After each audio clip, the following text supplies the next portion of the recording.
Chapter 1156. Mu Chen narrowed his eyes. Only after confirming that there were no more lethal weapons on them did he slowly walk up to them. The tip of his toe hooked the gun that the scarred man had just thrown to the ground and caught it. "You, bring me there. The rest of you, get lost." Mu Chen gave his order again. Everyone looked at each other, but the scarred man sneered. "All of you, get lost. Do you hear me?" Thus, the rest moved to the side. Only then did Mu Chen walk up and point at the scarred man. "Bring me there. I'm warning you, don't play any tricks." He.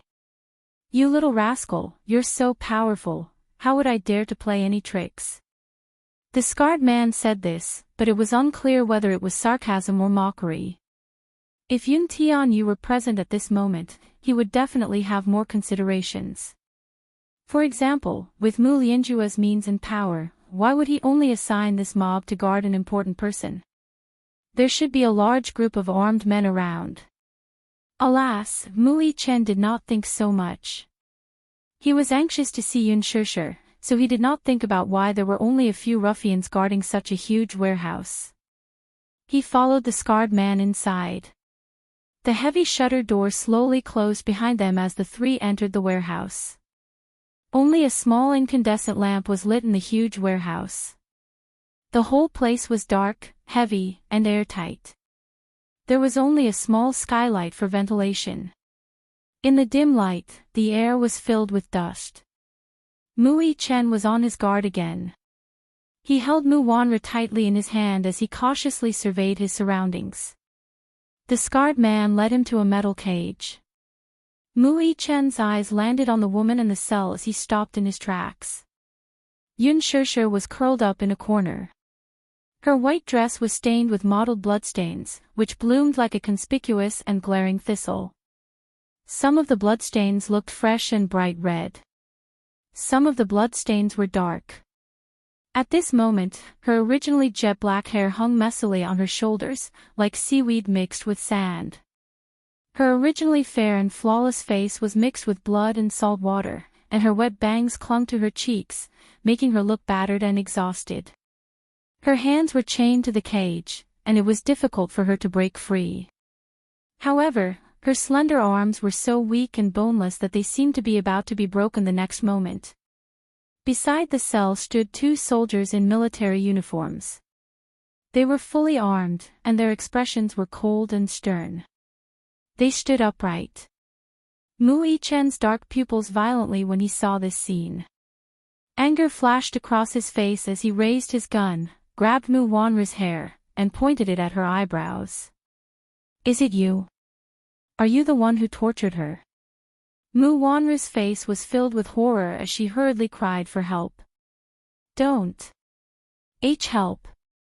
Help. Shut up." Mu Chen shoved the gun muzzle into her mouth and loaded it. "Otherwise, I'll break your mouth." Mu Wanru turned pale with fright. With the muzzle in his mouth, when he loaded the gun, every tiny sound made by the gun made her hair stand on end. Chapter 1157. She didn't want to die. Mu Wanru screamed in despair in her heart. Her eyes were wide open, and large drops of tears fell from her eyes. Her pitiful look triggered the disgust in his heart. Mu Chen pressed the gun against her throat fiercely. His eyes were bloodshot as he held the trigger tightly while he ate. "What did you do to my mommy? What did you do to her?" He was like an injured little beast, roaring in her ears. Mu Wanru was terrified and didn't dare to move. She could only open her eyes and make intermittent sounds. "No. Don't. Ugh, don't kill her. She didn't want to die. She really didn't want to die, let her go." Mu Chen raised his head. His eyes were bloodshot, and his lips curled into a cold smile. "Let my mommy go." The scar-faced man was indifferent and looked at him coldly. Mu Chen's heart stopped. "What? I told you to let her go." Didn't you hear me? I heard you, but I can't do it, the scar-faced man said coldly. Her life is still in my hands. Mu Yi-chen grabbed Mu Wanru's hair and signaled with his eyes. How about we make a deal? This deal is not worth it. The scar-faced man snorted. I didn't expect you to come knocking on our door. It saves us the effort of tying you up. What do you mean? The scar-faced man laughed deeply and then clapped his hands lightly. Soon, the lights in the warehouse lit up. As the lights lit up, the darkness retreated. In the warehouse, more than 10 armed forces were exposed under the lights. Every one of them was fully armed and looked alert. Mu Yi-chen's eyes swept across the room, only to be stunned. Just from their attire, he could tell that these soldiers were from the special training camp. Their combat power was definitely not to be underestimated. The scar-faced man sneered. Ha! Do you think you can walk out of here unscathed? A child is a child after all, extremely naive. Mu Yi-chen gritted his teeth. His eyes seemed to be dyed with blood. Because of his suppressed anger, his entire body was trembling. The knife-scarred man looked at his face with satisfaction and smiled slightly. His gaze then fell on Mu Wanru and he said bluntly, as for the woman in your hands, you can kill her or torture her as you wish. In any case, it's impossible for us to release him. Mu Yi-chen sucked in a deep breath of cold air as his furious gaze landed on Mu Wanru's face. He was disappointed in her and hated her to the core. Even though he wasn't related to this woman by blood, he still had some feelings for her.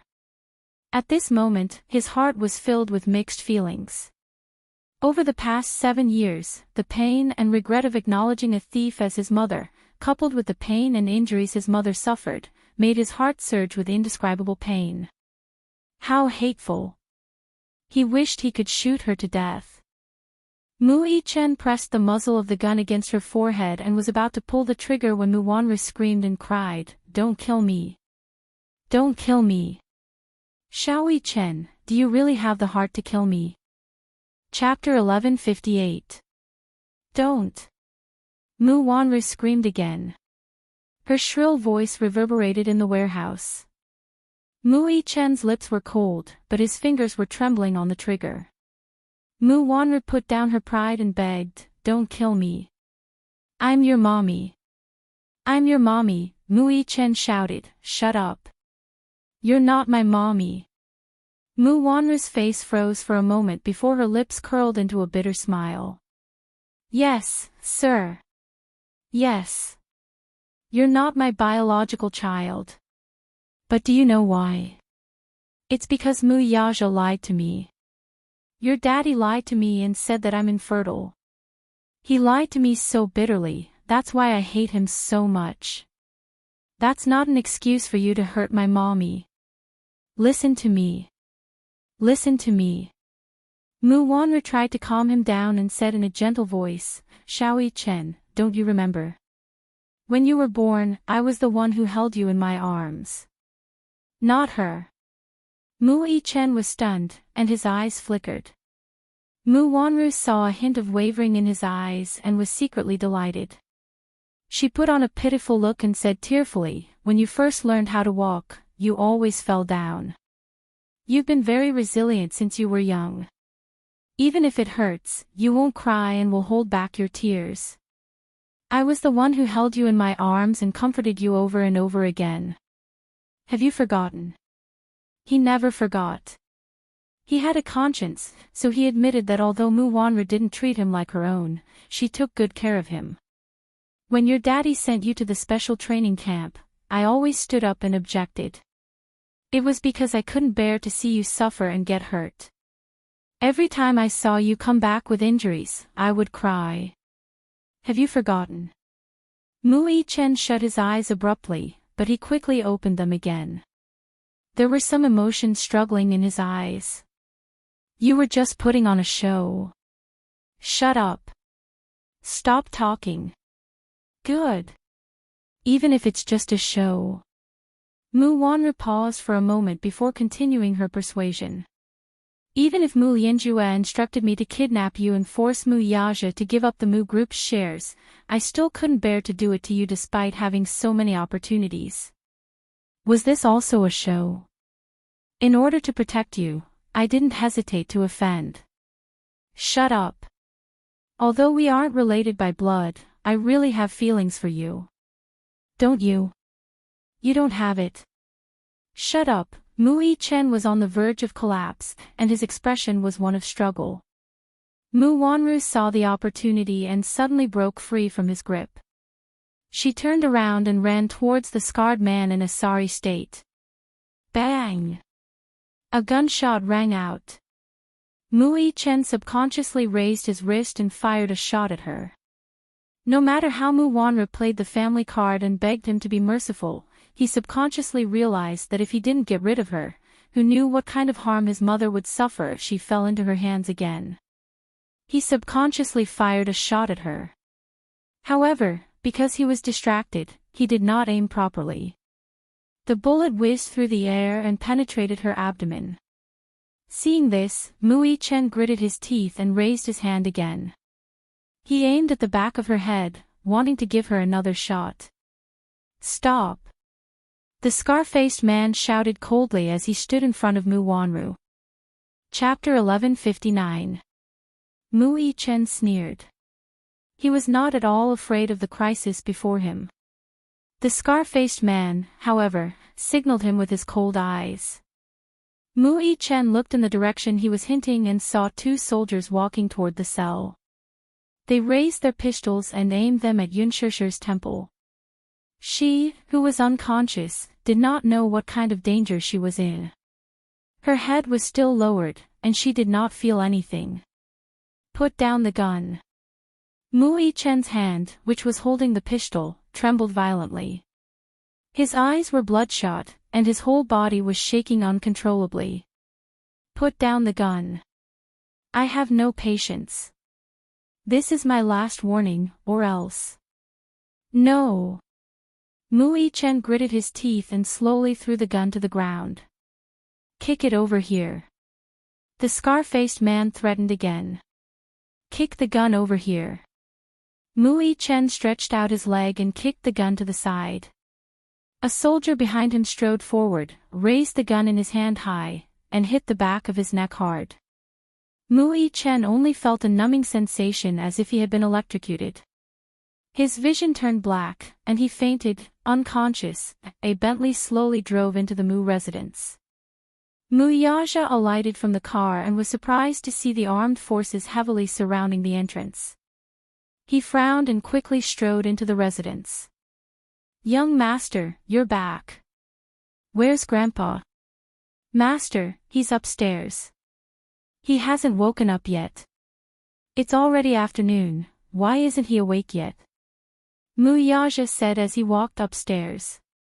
When he pushed open the door, he saw Mu Xing lying on the bed. His face was pale and lifeless. His heart skipped a beat. He walked over and held his face, squinting his eyes. How long has he been asleep? Young master drank his medicine at 3 in the morning and fell asleep. Mu Yaja frowned. He bent down slightly and called out, Grandpa. Grandpa. Mu Xing did not wake up, though, and there was no reaction. Instead of saying that he was in a deep sleep, it was more like he was dead. There was no sign of life at all. If not for his feeble breathing, Mu Yaja would really suspect that he had passed away just like that. Where's the doctor? Call the doctor over. He raised his head and ordered. Soon, the private doctor rushed over. Take a look at him.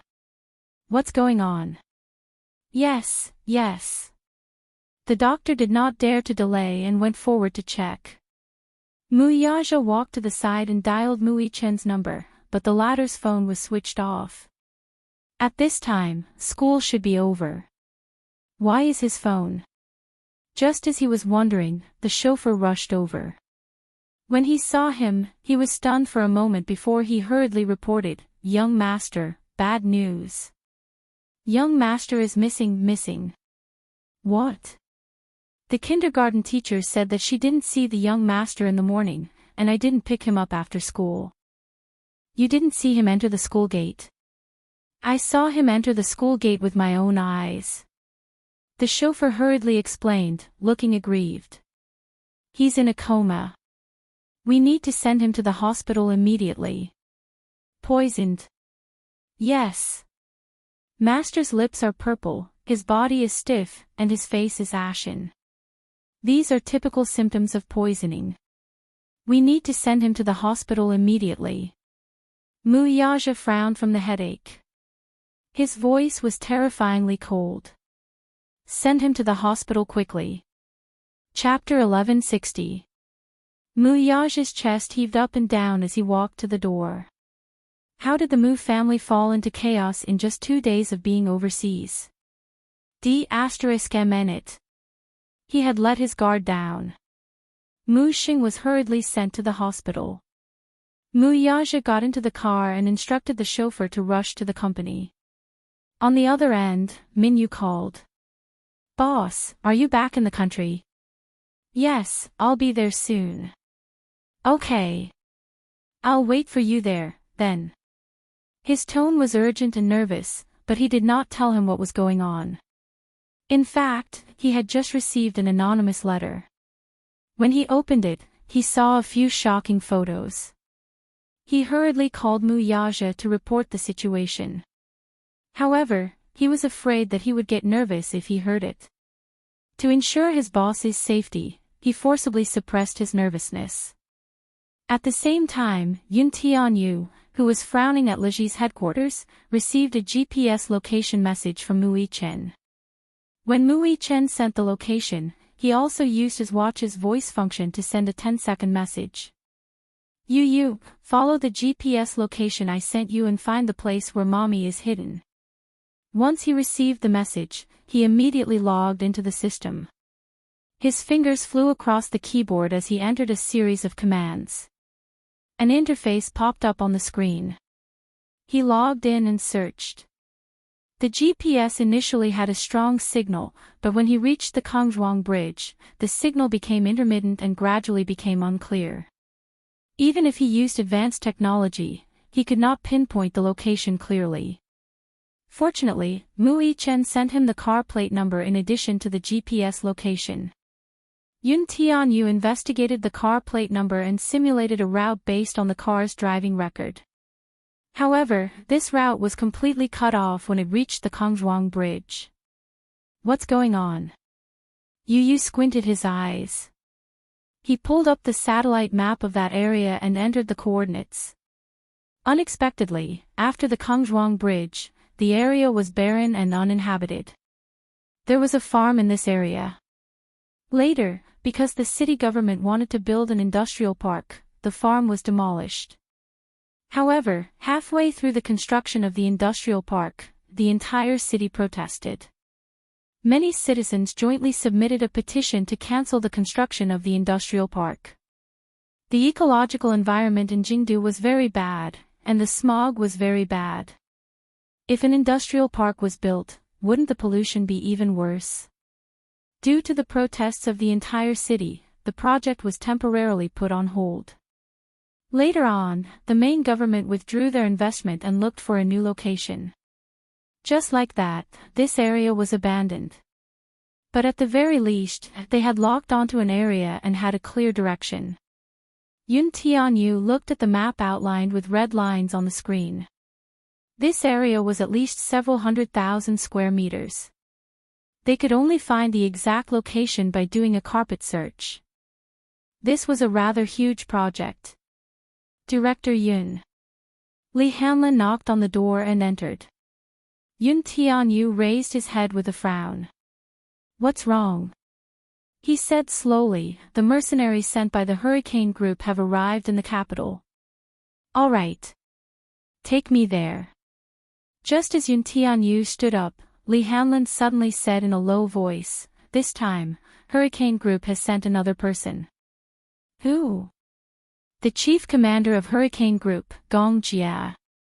Chapter 1161. Hurricane Group was a familial arms group. Its three chief commanders, Gong Jia, Ji Yanqi, and Ilan, were all legendary figures. Gong Jia, in particular, was one of them. He was the core member of Hurricane Group's top management. He was in charge of the arms market in North America and Europe and was fully in charge of the European market. He was a very decisive person. It was said that Gong Jia was the crown prince of Hurricane Group. His father, Gong Shaoying, was the founder of Hurricane Group. He used to be a smuggler and was now the king of arms who controlled half of the arms market. Gong Jia was only 12 years old when he made his debut. To train him, Gong Shaoying put the North American market under his name. In just 3 years, he had become a formidable figure. Now, he was in his 20s, but with his cold and unique methods, he was already the leader of Hurricane Group. He was also the core member of Hurricane Group's Davai project. He had a group of super powerful mercenaries under him. Mercenary Paradise, which was under Hurricane Group, was also established by him. He was quite a legendary figure. Yun Tianyu frowned slightly. Was he not in charge of the European market? Why was he here? He could not help feeling puzzled. Seeing his puzzled expression, Li Hanlin raised his brows and smiled. It's probably because the Hurricane Group wants to probe Mr. Yun's background. That's why they sent such a big shot here. Where are they now? Li Hanlin answered in a low voice, Mazel Private Airport. Let's go. His lips curled into a nonchalant smile. I'll go meet this rumored big shot. Mazel Private Airport. When Yun Tianyu and Li Hanlin arrived, an armed transport plane was already parked at the airport. More than 10 mercenaries alighted from the plane. They were tall and burly, and were fully armed. Just as Yun Tianyu stepped out of the car, he heard the sound of a helicopter's propeller cutting through the air above him. He raised his head and saw an armed helicopter slowly hovering in the air a few times before landing steadily on the tarmac. The cabin door opened, and 5 mercenaries walked out one after another. After a while, a young man in a military windbreaker slowly walked out of the plane. Yun Tianyu looked over. In the fierce wind, the young man was wearing a snow-white military windbreaker. His sleeves were fluttering in the wind. His white military suit made him look tall and straight. This person seemed to be very fond of the color white. With a white military cap, a white military jacket, and snow-white military boots, he looked very handsome. The man slowly raised his face, and a handsome face fell into his eyes. Initially, he thought that Gong Jia was of European descent. However, she did not expect him to be an Asian man. She had a head full of neat and tidy silvery hair, and her face was as thin as a knife. Especially the curve of her lower jaw, it was so beautiful that it looked like a fine brushwork. The man had a face that seemed to be exquisitely sculpted. His facial features were exquisite and well-defined, as if they were carved by a knife. His eyebrows were handsome, and his eyes were like cold stars. His eyebrows and eyes were extremely beautiful. His long and narrow eyes revealed a bit of evil and arrogance. His black and white eyes were clear, without any impurities. They were as elegant as an ink painting. Chapter 1162. The man was unexpectedly young. From his facial features alone, one could tell that he was in his early 20s. He had the handsomeness and cleanness of a young man. Even if it was a man, he would probably be deeply impressed by this beauty that had nothing to do with gender. Even though his handsomeness was in between the sexes, with a hint of androgynous feminine beauty, his beauty was destructive. His deep-set and perfect facial features, as well as his elegant bearing, especially his every frown and smile, revealed his extraordinary aristocratic temperament. He even had the demeanor of a king who looked down on all living things. This kingly demeanor could be seen from his appearance. It was as if he was the ruler of the world. It was natural. Cold, arrogant, and evil. There was a cynical smile on his lips. It was just an occasional glance, but it revealed a sense of aggressiveness and sharpness. Yun Tianyo's gaze slowly landed on his face, and he was secretly shocked. A hint of surprise surfaced on his face. What surprised him was that this man's features were shockingly similar to Yun Shusher's. His eyes, in particular, were 70% similar. The difference, however, was that Yun Shusher's eyes were beautiful and charming, while his were devilish and wild. His brows furrowed deeply, and he could not help but suspect the man's identity. At the side, Li Hanlin bent his head and whispered in his ear, "Director Yun, this man can't be the rumored second Master Gong, right?" Second Master Gong. The leader of Hurricane Group, Gong Shaoying, had a total of 4 children. Gong Jia, on the other hand, was ranked second, so everyone respectfully addressed him as Second Master Gong. Yun Tianyu narrowed his eyes and said in a low voice, "I've never seen Gong Jia's real appearance."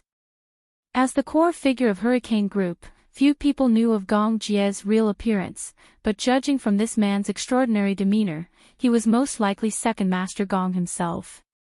The two groups of people gathered together. Sure enough, this man in white military attire was none other than Gong Jia himself. Gong Jia and Yun Tianyu looked at each other. The two of them stood facing each other. Gong Jia sized up the little munchkin in front of him who only reached his waist with interest. For a moment, he couldn't help but find it interesting.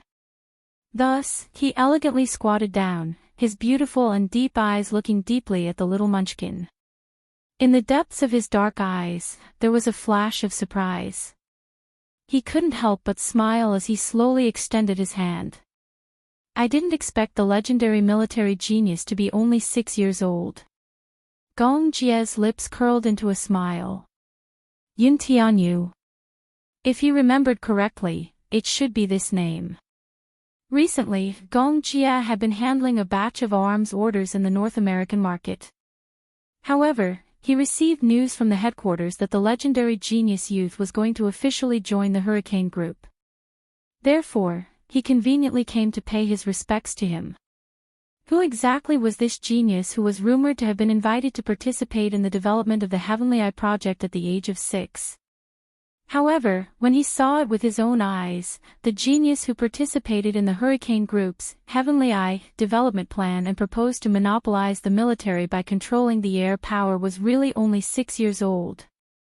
It was really an eye-opener for him.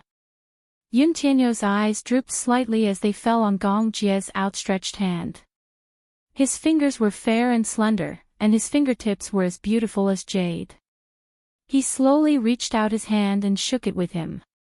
Yu raised his eyes and smiled elegantly. "I didn't expect the rumored chief commander of Hurricane Group to be so young. However, I have to remind you of something." Chapter 1163. "I've already passed my 7th birthday," Yu corrected. "So, strictly speaking, I'm already 7 years old." Gong Jia was speechless. This lad, he even knew how to have a dry sense of humor. Yun Tianyu and Gong Jia shook hands and sized each other up at the same time. Gong Jia's gaze was a little judgmental. Yun Tianyo's eyes were probing as well. Looking at his face up close, Yu was even more shocked. Why did this man look so much like his mommy? If he were to put aside his attire and hairstyle, he could not help thinking that his mommy was standing right in front of him. Similar. They really looked alike. It was hard not to make a connection between him and his mommy. Gong Jia was also secretly sizing up the little lad. The child in front of him stood elegantly in a small suit with a windbreaker draped over his shoulders.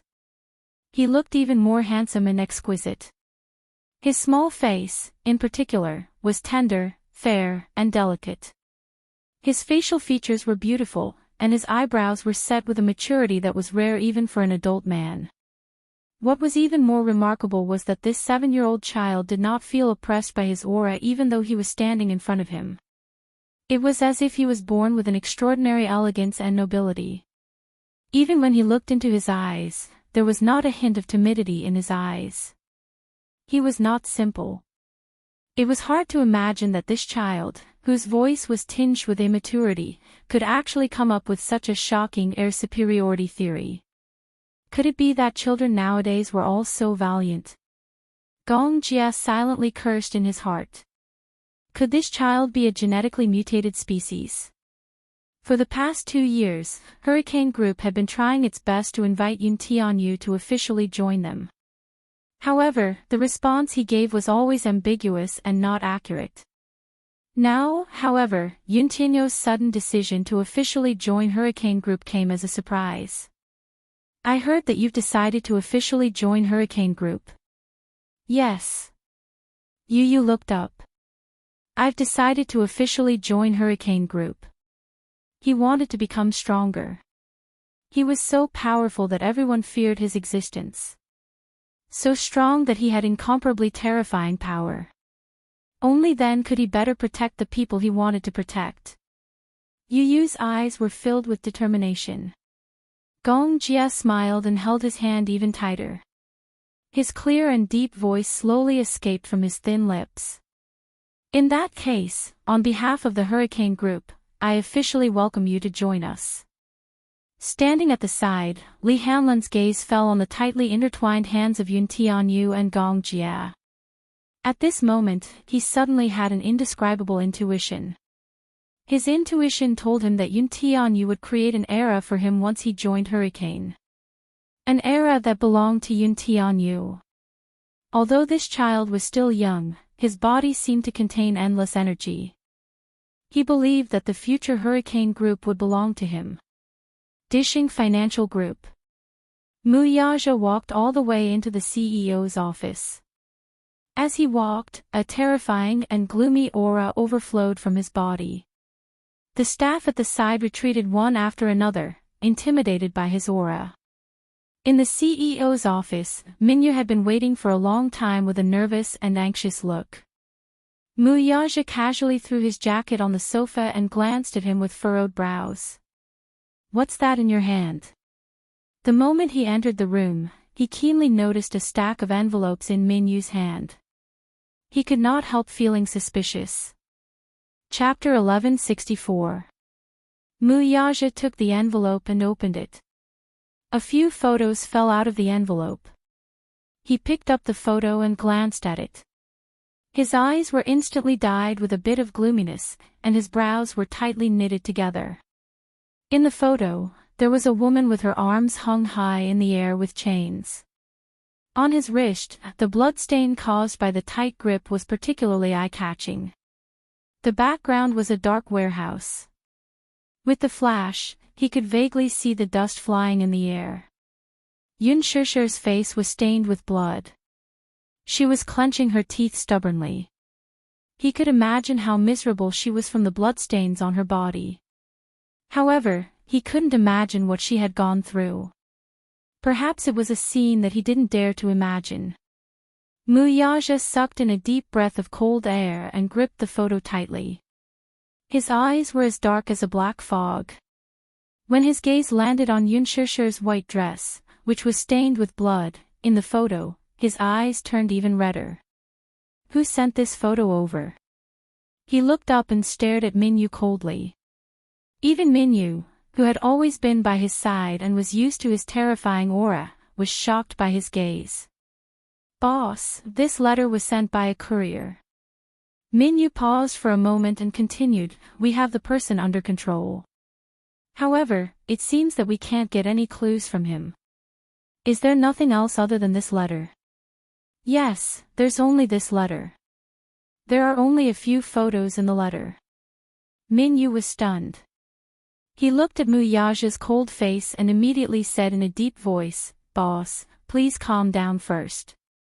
Looking at the current situation, it is very likely that this is no ordinary kidnapping. However, Mu Yaja was calmer than he thought. He sat back at his desk and threw the photos on the table with a deep frown. I know. Minyu was stunned. However, he slowly said, this person is targeting me. Boss, what do you mean by that? I don't quite understand. Muyaja frowned and said slowly, "What he wants is with me." Naturally, he must have some important bargaining chips in his hands to get what he wants from me. However, Minyu was still confused. After thinking about it carefully, he suddenly realized something. "Boss, do you mean that you've already guessed the motive of the mastermind?" He's finally made his move. Muyaja pursed his lips tightly, his eyes becoming increasingly gloomy. Minyu frowned and looked at him. Muyaja's voice was very deep and low. From his stiff expression and his white knuckles, it was clear that he was trying his best to restrain his anger so that he wouldn't lose his mind. The only reason he sent these photos was to provoke him. Provoking him. Angering him. The angrier he was, the more out of control he was, the more they wanted him to be. Muyaja closed his eyes and forced himself to calm down. Especially at times like this, he had to be even calmer in order to stabilize the situation.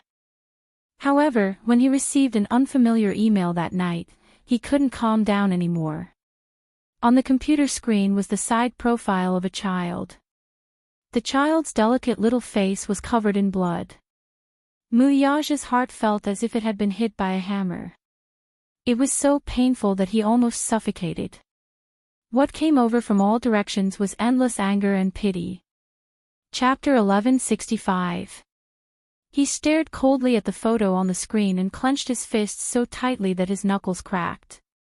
His handsome face instantly paled to the point that it was outrageous. He recognized at a glance that the bloodied child in the photo was none other than Mui Chen. "Follow this IP address and investigate," Muyaja ordered coldly. Upon receiving the order, Minyu immediately investigated. Muyaja looked at the screen again and saw that Mui Chen's hands were tied and his entire body was suspended in midair. The photo only showed his upper body, but even so, one could clearly see the whip marks all over his body. His white shirt was stained red with blood and was tattered. Especially the wound on his abdomen, it was frighteningly deep. It was a bloody mess. It was unknown what kind of whipping he had suffered. His entire body was covered in cuts and bruises. It was a ghastly sight. What kind of cruel torture did he suffer to end up in such a sorry state? Looking at his pink face again, his eyes were half opened. His originally clear and beautiful eyes were covered by his messy forehead hair. However, the gaze that shot out from his eyes was cold and dark, revealing a bloodthirsty chill. Even so, even though he was in a sorry state, it did not affect his elegant and arrogant demeanor. He tried his best to maintain a calm expression, but from his eyes, one could see that he was trying his best to endure. He was enduring the pain all over his body. Even though he was covered in blood, he did not show any signs of weakness or even pain in his eyes. No matter how terrible the torture was, he did not seem to lose his arrogant and elegant demeanor. The corners of his lips curved into a casual smile, but there was a hint of sarcasm on his beautiful face. He was proud and unruly. No one could blaspheme his kingly demeanor. Mui Chen had never suffered like this before. Even when he was in the special training camp, he had never suffered such inhumane torture. Who was so cruel and merciless? Damn it! Muyaja slammed his fist on the table, causing the solid wood surface to crack a few times due to his forceful punch. Leji headquarters. Gong Jia sat in the CEO's office, still unable to calm his astonishment. The CEO's office in front of him was full of technology. It was unimaginable that this company was on the verge of bankruptcy a few years ago, with its assets in tatters. When they acquired Leji and put the company under Yuntinho's name, they did so with a playful attitude. Firstly, Hurricane Group wanted to see how this genius youngster would perform in front of a company that had lost all prospects and development potential. Secondly, they wanted to train this arrogant lad. However, he had witnessed with his own eyes how Leji Holdings had transformed from a toy company that was on the decline a few years ago to a toy company that could trample Mattel under its feet. It had become a giant in the toy industry. This could no longer be described as ability. But magic. If she had not seen it with her own eyes, it would have been hard to imagine that this little munchkin was hiding such a terrifying demonic power. How did he do it? It was truly unimaginable. There was too much mysterious potential in this child, which made him want to explore it. Chapter 1166. When he was 12 years old, he debuted and took over the North American market from his father. However, it took him 3 years to gain his father's approval. This child, however, actually managed to turn Leji, which was initially in decline, into the leading toy supplier in one fell swoop. Not simple. Gong Jia was still sizing up the high-tech decor in the room with great interest. Yu Yu, who was sitting opposite him, narrowed his eyes and could not help sizing up the young man sitting in front of him. Similar. Too similar. Gong Jia's facial features were too similar to his mother's. He was even a little suspicious of the man's background. It was said that his mother had a long-lost younger brother when she was young. Could it be? Yu Yu was quickly stunned by his own thoughts. How could it be? Gong Jia was the crown prince of Hurricane Group. How could he be related to his mother? It was probably just a coincidence. Still, could there be such a miraculous coincidence in this world? If it was really a coincidence, then he could not help but marvel at the uncanny workmanship of the creator. Yu Yu lowered his eyes and sipped his tea. Regaining his senses, Gong Jia turned to look at him with a smile. After exchanging a few pleasantries, he went straight to the point. As a necessary part of the agreement, there are a few documents that I hope you can look through and sign. He lightly clapped his hands. His accompanying assistant walked to his side and handed him a document. Gong Jia passed the document to Yun Tianyu. Yu Yu picked up the document and scanned it. He could not help but marvel at Hurricane Group's extravagance. Not only was this document made of genuine cowhide, but it was also wound with gold thread. How corrupt! Yu Yu broke out in a cold sweat. He took out the document and signed his name without looking at it. His handwriting was extremely beautiful. Gong Jia was dumbfounded. He quietly asked, "Why don't you look at the contents of the document? Aren't you afraid that this is a slave contract? Could it be that it's not a slave contract?" Yu Yu raised his eyebrows. "Since I've chosen to join Hurricane, I've already thought it through. As for this, it's just a necessary procedure. Is there a need to look at it?" Gong Jia was startled for a moment before he smiled. "You are indeed worthy of being valued by my father." Yu Yu's wisdom and maturity were an eye-opener for him. After putting away the signed documents, Gong Jia slowly said, "From now on, you are officially a member of the Hurricane Group. In addition to fulfilling the conditions promised to you, my father also specially assigned someone to you." "Who?" Gong Jia snapped his fingers. The door opened.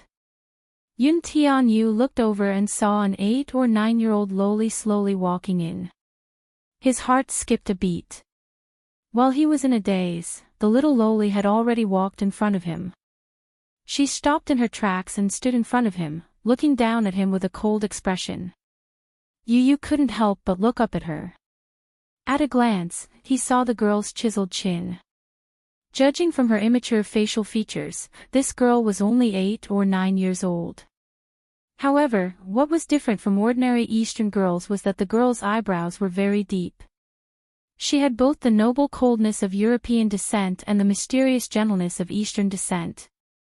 She presented an exceptionally beautiful beauty. She seemed to be of mixed blood. She had short brown hair that reached her ears and delicate eyebrows. Chapter 1167. The girl's aura was as sharp as a knife. She stood before Yun Tianyu expressionlessly and indifferently like an emotionless puppet. Her eyes were especially cold. Cold and lifeless. She wore a simple tank top, short pants, a pair of black combat boots, a belt around her waist, a dagger, and a pistol. She was fully armed. Her exposed waist was well defined. Although she looked skinny, if one were to examine her closely, one would realize that she was actually very lean. The strong muscles on her arms, in particular, could make one's heart skip a beat. How much training did she have to go through to have such frightening lines? For some reason, Yu felt that this girl had a special aura. She was like a red spider lily blooming by the yellow spring, beautiful but deadly. He sized her up a few times before his gaze fell on her empty and unfocused eyes. Her pair of eyes were lifeless but filled with murderous intent. Other than that, there was no other emotion. His entire being was like a killing machine that existed only for killing. Gong Jia slowly got up and walked to the girl's side. He gently held her shoulders and introduced her to Yu. Her name is Lisa. From today onward, she'll be your personal bodyguard. Her. Yu's eyes were filled with suspicion. Personal bodyguard. A girl who looked no more than 8 or 9 years old. Gong Jia looked at Yu only to see the suspicion on his face. He could not help smiling. Why? Don't underestimate her just because she's young and a little girl. She's not ordinary. Strictly speaking, she's ranked 5th in Mercenary Paradise. 5th. The suspicion in Yu's eyes became more obvious. How could it be? This girl looked so young. She was actually ranked 5th in Mercenary Paradise. Don't underestimate her, just like how I once underestimated you. Gong Jia smiled, his slender fingers gently caressing the girl's expressionless face, but he pretended to be mysterious. Do you know where she's from? The girl did not react much to his touch. Instead, she continued to stare at Yu coldly without shifting her gaze. Where? The number 1 killer island, Atlanta Island. Yu's heart sank. He had heard of this place. It was said that every year, Atlanta Island would buy over hundreds of orphans. Then, these hundreds of orphans would be locked up together, regardless of gender or age. They would only be given a bowl of rice and a cup of water.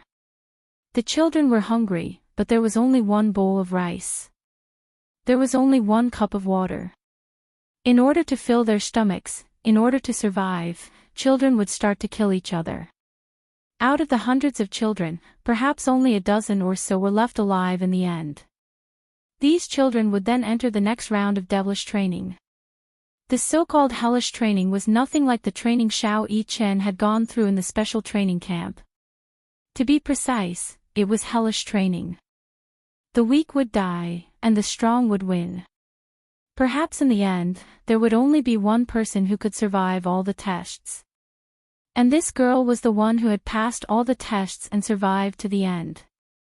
In fact, although her combat ability index was very high, there was still a gap between her and the other mercenaries in the mercenary group. The reason why she was ranked 5th in Mercenary Paradise was that the combat ability ranking was based on the success rate of missions. Chapter 1168.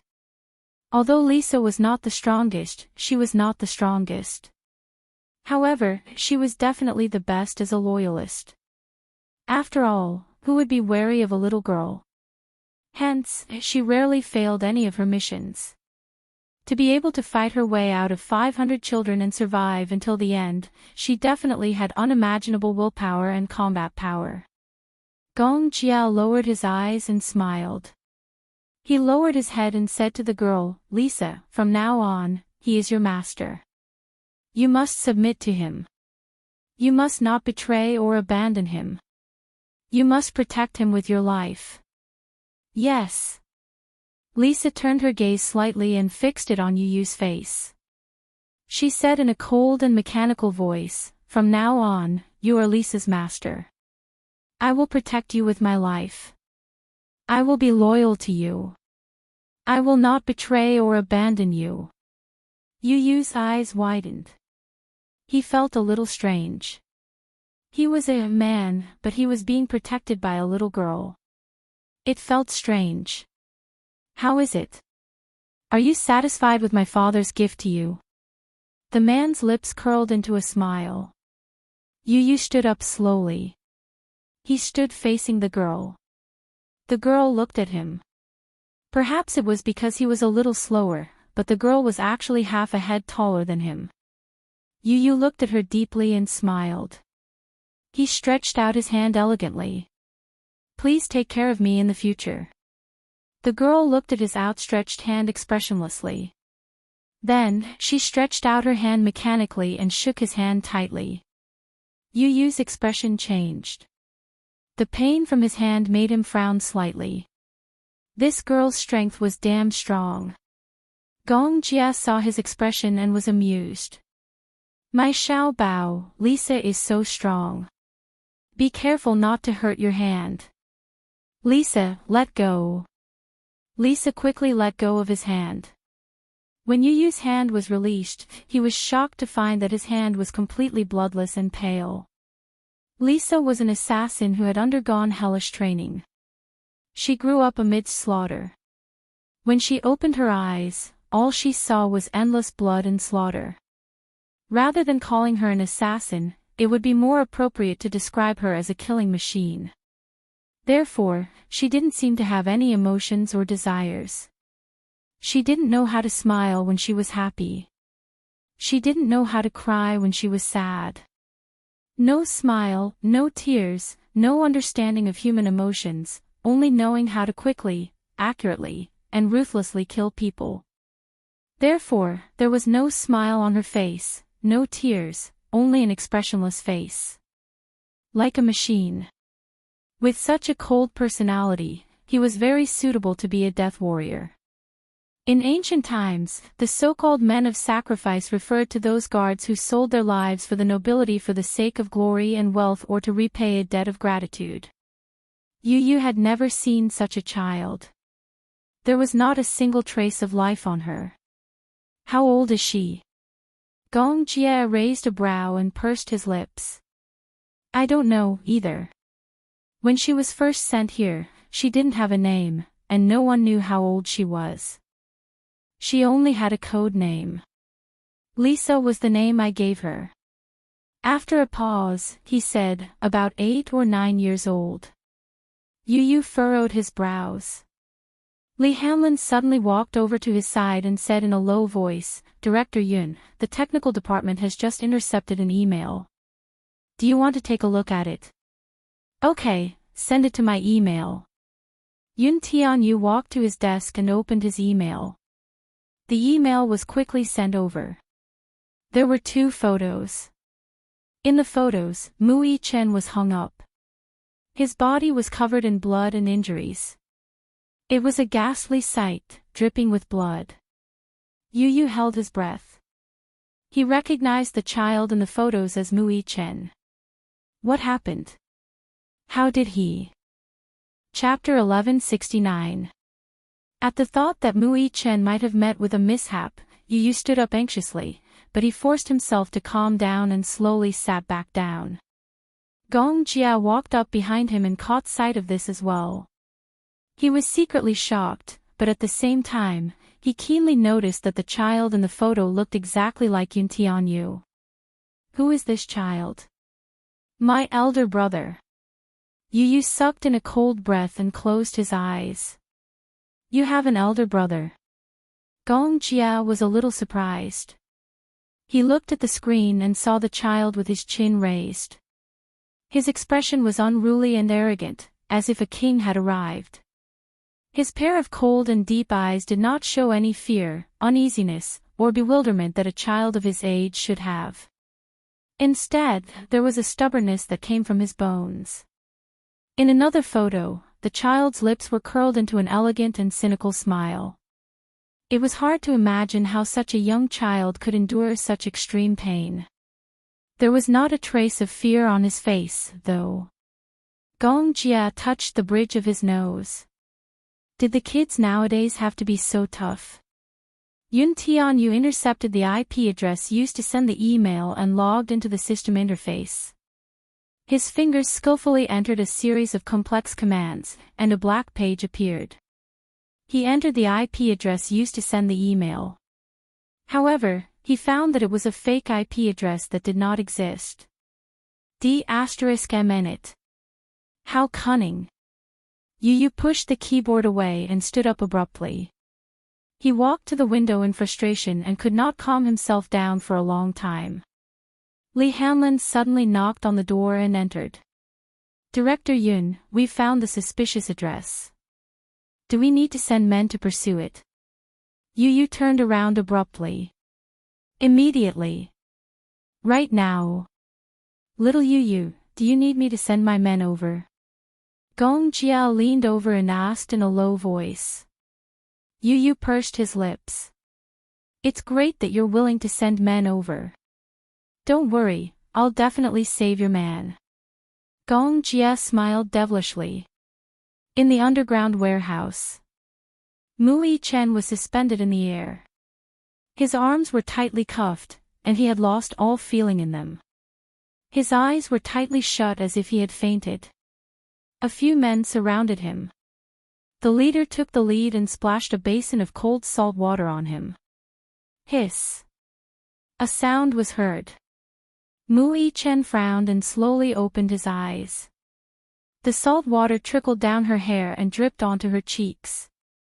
It seeped into her wounds and then into her eyes. It was so dazzling that his eyes felt bitter and painful. However, he couldn't use his hands to rub it. He could only forcefully shake off the salt water on his face. Paw, a sound was heard. The man slapped her in the face. What are you doing? You're spilling your blood all over me. So dirty. Mui Chen's face was slapped to the side. At this moment, he no longer had much of a reaction to the pain, because the torture was beyond his endurance. Even the nerves in his body were numb, and he could not feel anything. He slowly opened his eyes. His gaze was like a blade covered in snow, ruthlessly stabbing at the man in front of him. Even though he was in a sorry state, he did not give in to them in the slightest. He did not shed a single tear. An inexplicable dark and cold aura emanated from his body. It even carried an indescribable chill. This chill seeped into one's bones and made one's hair stand on end. Chapter 1170. Mui Chen sneered in disdain. His lips curled into a mocking smile as if he was being sarcastic. Is this all you've got? It's really not enough. There was a hint of disdain in his smile, but more than that, it was arrogance. He looked at them as if he was looking at a few bedbugs struggling in the gutter. The man was furious and slapped him again. Kid, you're so stubborn. Looks like you haven't suffered enough yet. You won't shed a tear until you see the coffin, huh? Xiao Yichen's face immediately swelled after the slap. There was blood at the corner of his lips. Wisps of blood flowed out from the corner of his lips. Mui Chen stuck out his tongue coldly and slowly licked the blood at the corner of his lips. He curled his lips in disdain. Suddenly, he used the strength of his arms to lift his leg and kicked the man's face. The man was caught off guard and fell to the ground. It was a pity that Mui Chen's stamina was almost depleted. Furthermore, he was injured all over and did not have much strength left. Otherwise, his kick would have dislocated the man's jaw. Everyone looked at each other in disbelief. How could this kid be so stubborn? He was already at this stage, yet he still wanted to resist. He was very stubborn. Even though he was covered in cuts and bruises, he still did not give up a chance to resist. At first, they wanted to take a few pictures of this kid's terrified face. It would be best if he cried bitterly and made people feel sorry for him. However, they used all kinds of methods, but he did not shed a single tear or beg for mercy. Not to mention showing a vulnerable and fearful expression. Not at all. He was really stubborn. The man got up from the ground and spat out a few broken teeth. He ordered, since he's so dishonest, tie his legs up too. Whip him a few more times. Big brother, we can't hit him anymore, right? If we continue, this kid will die. The man said disapprovingly, what are you afraid of? Didn't you see? This kid still has the strength to kick me.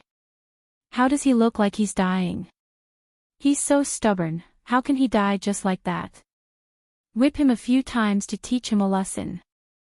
No matter how tough his bones are, he's still just a child. Since he's already like this, don't torture him anymore. Let him live. Didn't the higher-ups say that if we killed him, we would be buried with him? This brat is still useful. Only then did the hooting man stop talking. He looked at Mui Chen and chuckled. Why don't you scream a few times or beg for mercy? We'll let you go and stop hitting you. Mui Chen glanced at them coldly and snorted. Humph, he ignored them. You want me to beg for mercy? Buying a pillow is faster than dreaming. Asking him to submit to this mob was more torturous than asking him to die. He was not afraid of death. However, even though he was in a sorry state, his dignity could not be tarnished. This kid looks so soft and tender. I didn't expect him to be so tough. Ha! The man reached out and touched his face. He couldn't help but pinch his face. Mui Chen turned his head abruptly, opened his mouth, and bit down hard on the man's hand. Ah! The man screamed like a pig being slaughtered. Mui Chen bit down so hard that his whole body trembled. Let go! Let go! A few men at the side kicked and hit Mui Chen. Alas, Mui Chen was adamant and refused to budge. Chapter 1171. The man yelled and kicked at the same time. Damn brat, let go. Let go. The other men kicked and hit Mui Chen. They even reached out to pull his hair. Mui Chen refused to let go no matter what. He bit the man's hand so hard that he wanted to break the man's bones. The man was in so much pain that his limbs trembled as if he had been electrocuted. In the warehouse, the sound of a pig being slaughtered could be heard. At the side, the other men were anxious. They picked up the whip at the side and whipped him on the back. Slap, slap, let go. Damn it. I told you to let go, but you still won't let go. Mui Chen groaned. He was in so much pain that beads of cold sweat seeped out of his forehead. However, he was a tough guy. Even if his body was stiff from the pain, he braced himself and refused to let go. His eyes were red as if they were stained with blood. He glared at the men in front of him. His gaze was as sharp as a sword, sharp and cold. Blood gushed out from the corner of his lips. He had obviously bitten his hand. The sound of the whip lashing mixed with the men's angry roars and cries of pain. The scene was chaotic. In the iron prison, Yun Shishir was startled by the sound and slowly woke up. She slowly opened her eyes and looked in the direction of the sound. In her hazy vision, what she saw was a blur. She gritted her teeth and shook her head to force herself to be more awake. When the images gradually overlapped and became clear, she suddenly saw a child hanging in midair. A few men were surrounding him, punching, kicking, and whipping him fiercely. Yun Shishir frowned. When she saw the child's handsome facial features stained with blood, she suddenly straightened up nervously and rushed forward. She felt a sharp pain in her wrist.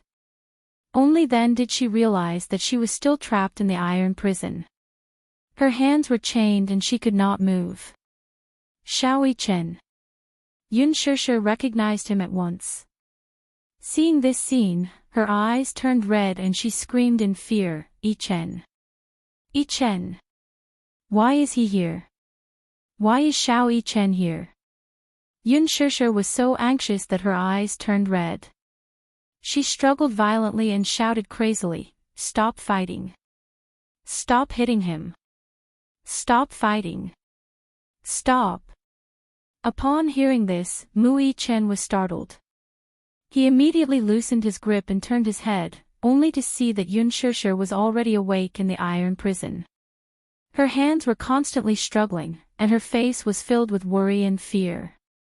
Mommy, he cried out, but before he could finish his sentence, a whip lashed out at his shoulder. Accompanied by the intense pain of his flesh being torn apart, he let out another muffled groan. Large beads of cold sweat slid down to the corners of his eyes, astringent and itchy. The man who had been bitten by him was finally freed. He fell to the ground and held his bleeding hand. His eyes widened in anger and he cursed. He stood up and grabbed a whip from a person beside him and lashed it at the man fiercely. Mui Chen let out a muffled groan. His face was tense as he endured the pain. When Yun Shishir saw this scene, her heart seemed to be torn into pieces and dripping with blood. Although the whip did not land on her body, it was more painful than if it landed on her body. Stop hitting him, stop hitting him. You can hit me, but don't hit him. Stop. Oh, what a strong mother-son relationship. The man laughed softly. His gaze fell on Yun Shishir, seemingly harboring evil intentions. He lit a cigarette, held it in his mouth, and threw the whip on the ground. Pa! A sound was heard. The sound reverberated throughout the warehouse. Chapter 1172. Mui Chen caught a glimpse of the man's cold gaze. His eyelids flickered, and an ominous feeling rose in his heart. When the man slowly walked toward Yun Shishir, Mui Chen said angrily, "What are you doing? Since she asked for it, I must let her have a taste of the whip." Stop. Mui Chen's face was cold. You can hit me, but you're not allowed to touch my mommy. Mother and son love each other so much. Ha! Look, you bit me so hard.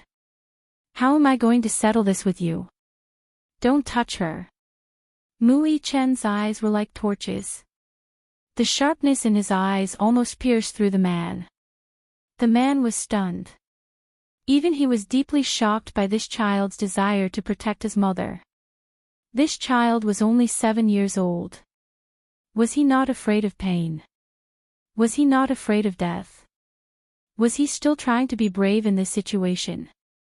When Yun Shishir heard this, her heart ached even more.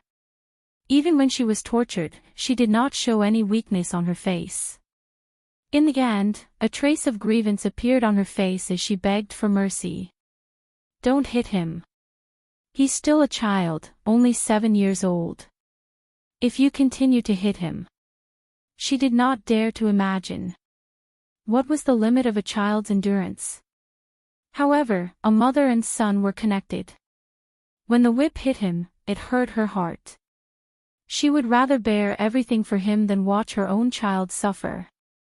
The man smiled sinisterly and walked toward Yun Shishir. Mui Chen said angrily, "Don't hit my mommy." Stop. The shuttered door at the door slowly opened. The man was stunned. When he came back to his senses, he saw the scar-faced man walking in. He immediately hid the whip behind him and went to greet him. Boss.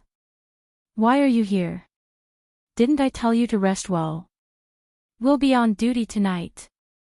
The scar-faced man glanced at him coldly. Where is he? He's over there. The scar-faced man looked in the direction the man pointed. He saw Mui Chen hanging high in the air, his body covered in blood. It was as if he had been fished out of a pool of blood. It was a terrible sight. He only took one look and was furious. He went forward and slapped the man to the ground. Who told you to be so ruthless? Didn't I tell you not to torture him? He's so young. You didn't control your strength. What if you kill him? The man was frightened by his expression. Boss, do you know that if this child dies, you'll be buried with him, and you'll drag me down with you? You reckless dog, get out of here. The man was really frightened by his words, and his face turned ashen. What are you waiting for? How many times do you want me to repeat myself? Boss, get out. Yes, yes, yes, yes. Under the scar-faced man's cold shout, the man scrambled out. The scar-faced man walked up to Mui Chen and glanced at the others. You too, all of you. Boss. The group of subordinates were so scared that they retreated while trembling. The heavy shutter door closed again. Mu Chen opened his eyes weakly. In his blood-red vision, the man walked in front of him and looked at him at the same level. Yun Shishir couldn't help but say nervously, "Don't torture him anymore, I beg you." The scar-faced man ignored her words. He looked up and down at Mu Chen, who was being tortured, and asked expressionlessly, "Boy, does it hurt?" Mu Chen snorted coldly. Obviously, he didn't care about him. Chapter 1173. The scar-faced man smiled. "You're so young, but you've got quite the backbone." In his heart, he quite admired this kid. He was actually able to endure so many hardships and did not admit defeat at all. "Know your place, okay? Don't move." The scar-faced man warned him and unlocked the shackles on his hands. Once his hands were released, Mu Chen collapsed to the ground in exhaustion. He fell to the ground, but his hands were so numb that he couldn't even lift them, let alone resist. After a long period of confinement, his wrists were badly mutilated. The scar-faced man lifted him up, opened the iron cell, and gently threw him in. Yun Shishir was stunned. This man didn't seem to be making things difficult for them. "You, shut up. Behave yourself." The scar-faced man walked over and unlocked one of the shackles on Yun Shishir's hands. After being released, Yun Shishir hurriedly hugged Xiao Yichen in her arms. She lowered her head to look at his face. Mu Yichen, who was in her arms, was already on the verge of death. After 4 hours of torture, he didn't even have the strength to hug Yun Shishir. He only buried his face slightly in her arms and said softly, "Mommy, Mommy is here, Mommy is here." Mu Yichen lowered his eyes and murmured sadly, "Yichen couldn't protect Mommy. I'm sorry. I'm sorry, Mommy." When Yun Shishir heard this, she was so upset that her heart felt like it was being pricked by needles. Her hands trembled as she hugged him tightly. She was so sad that big drops of tears fell on Mu Yichen's face. Mu Yichen looked up and tried to reach out to wipe away her tears. He struggled for a while, but his efforts were futile and he could not exert any strength at all. He choked weakly, as if something was stuck in his throat. "Mommy, don't cry, okay." Her tears fell on his face. The pain was worse than being whipped 100 times. Mu Yichen's plea made Yun Shishir's heart ache even more. Why did he have to apologize to her? She should be the one to blame herself. She should be the one apologizing. She was the one who had implicated him. He had implicated this child and caused her to suffer so many unnecessary disasters. Yun Shishir was in so much pain that her heart was about to be torn apart. She hugged Mu Yichen tightly, and tears kept falling from her eyes. She was heartbroken. Mu Yichen raised his trembling right hand and gently wrapped it around her waist, but he no longer had the strength to say a single word. The knife-scarred man locked the door and stood at the door. Looking at this scene, there was no change in his expression, but his heart was in turmoil. Anyone whose heart was made of flesh and blood would be moved by this scene. He didn't want to be honest. His heart was throbbing with pain because of this scene. Not for any other reason. It was because as a father, he also had a daughter. This scene undoubtedly pierced his heart. Yun Shishir lowered her head and saw that Mu Yichen's body was covered in wounds. There was no unscathed skin on his body. There was really no unscathed skin on his body. There wasn't a single spot on his body that was unscathed. Or rather, there were bloodstains all over his body. It was impossible to see how many wounds there were. Mu Yichen's face was already soaked in cold sweat. His eyes were stained with blood and sweat. It was a ghastly sight. Yun Shishir's lips trembled. Every time she saw a wound, she felt her heart ache so much that she almost suffocated. "Do you have medicine for wounds?" Chapter 1174. The scar-faced man didn't say anything and turned to leave. She felt a wave of despair, as if she was in an ice cellar.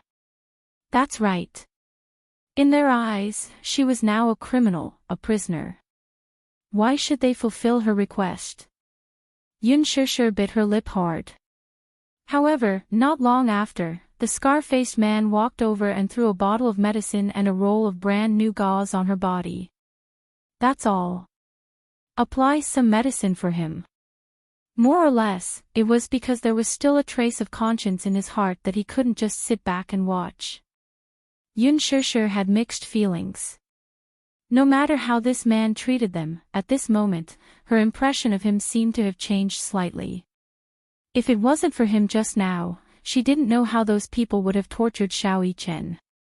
However, Yun Shishir didn't say anything. She quickly took the medicine and applied it on Mu Yichen. Perhaps it was because she only had one hand, but her movements were inevitably clumsy. The scar-faced man finally couldn't stand it anymore. He opened the door and walked in again to take the medicine from her hand. Let me do it. As he spoke, he started to work.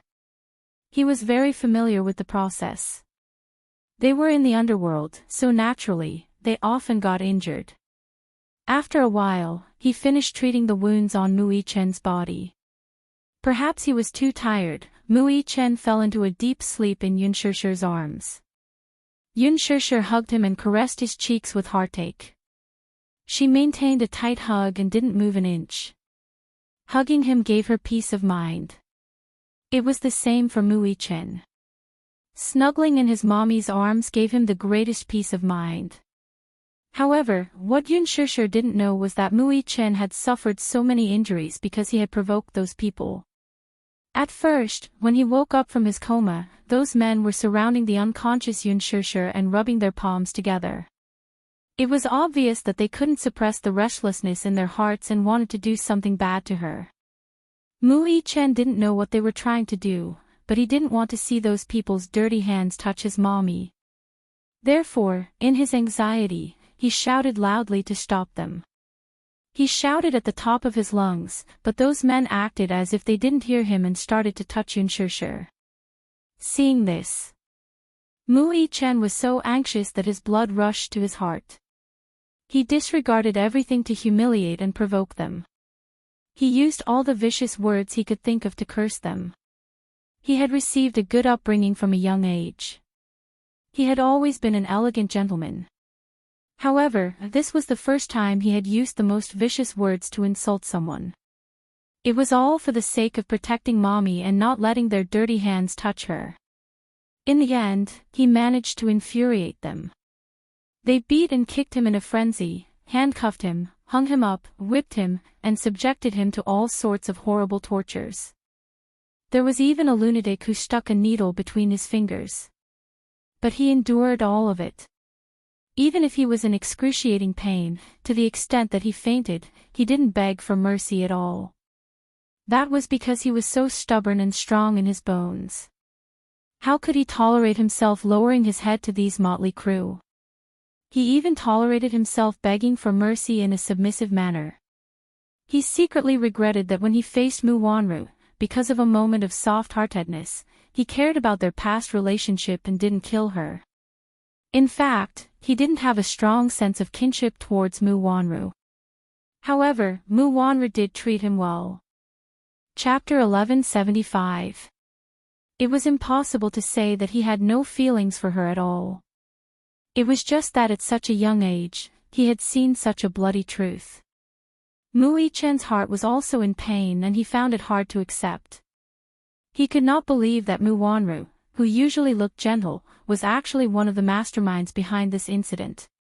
He also did not expect that she would be able to harm his great-grandfather.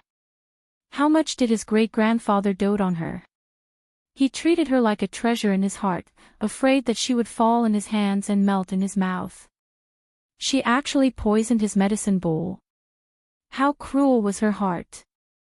In his innocent world, he had never thought that a person's heart could be so vicious. What made him even more regretful was that all these years, he had actually acknowledged the thief as his mother. For a moment, he could not forgive himself. He also felt a lot of guilt towards Yunshushu in his heart.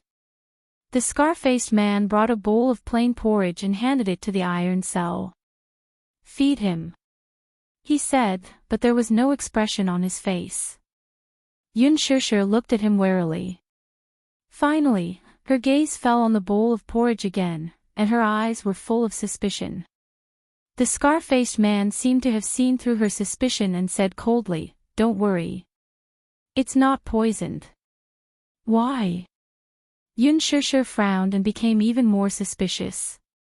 The friendliness displayed by this scarred man made her feel a little wary. The scar-faced man snorted coldly but did not say anything. This bowl of porridge was cooked by his subordinate and given to him.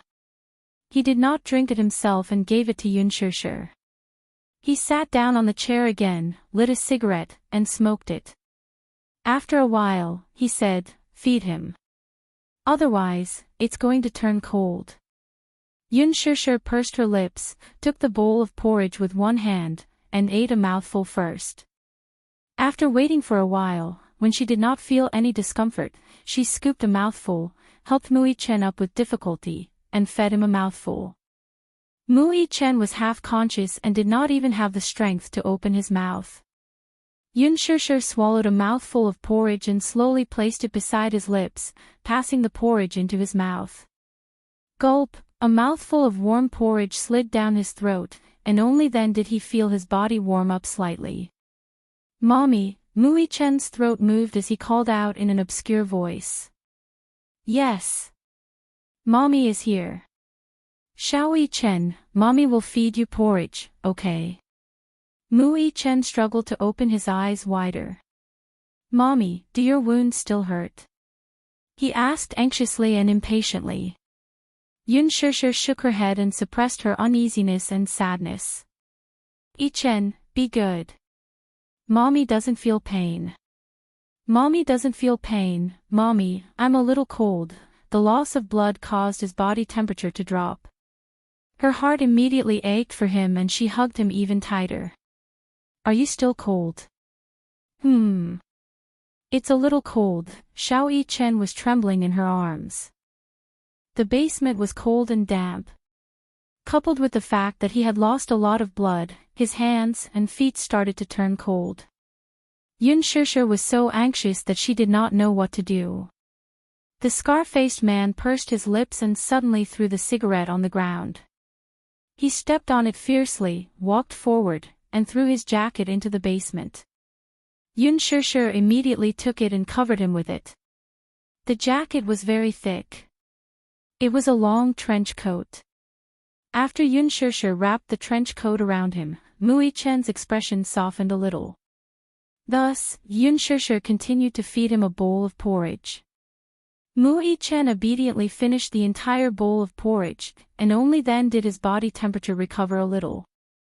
Chapter 1176. Yun Tianyo's men sent a reply, saying that they had failed to find anything. Before this, Yun Tianyu had used some dark technology to simulate a satellite map based on Xiao Yichen's location information and narrow down the search area. Yun Tianyo's heaven-defying technology had to be mentioned here.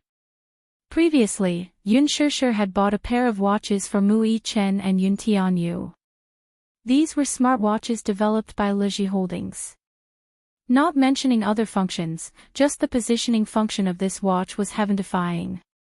It could be said that no matter how advanced today's satellite positioning was, there were still some remote areas that were not covered by GPS in such a big place. Even if there was coverage, the signal would be weak. Once underground, it was basically impossible for the GPS signal to pinpoint the location accurately.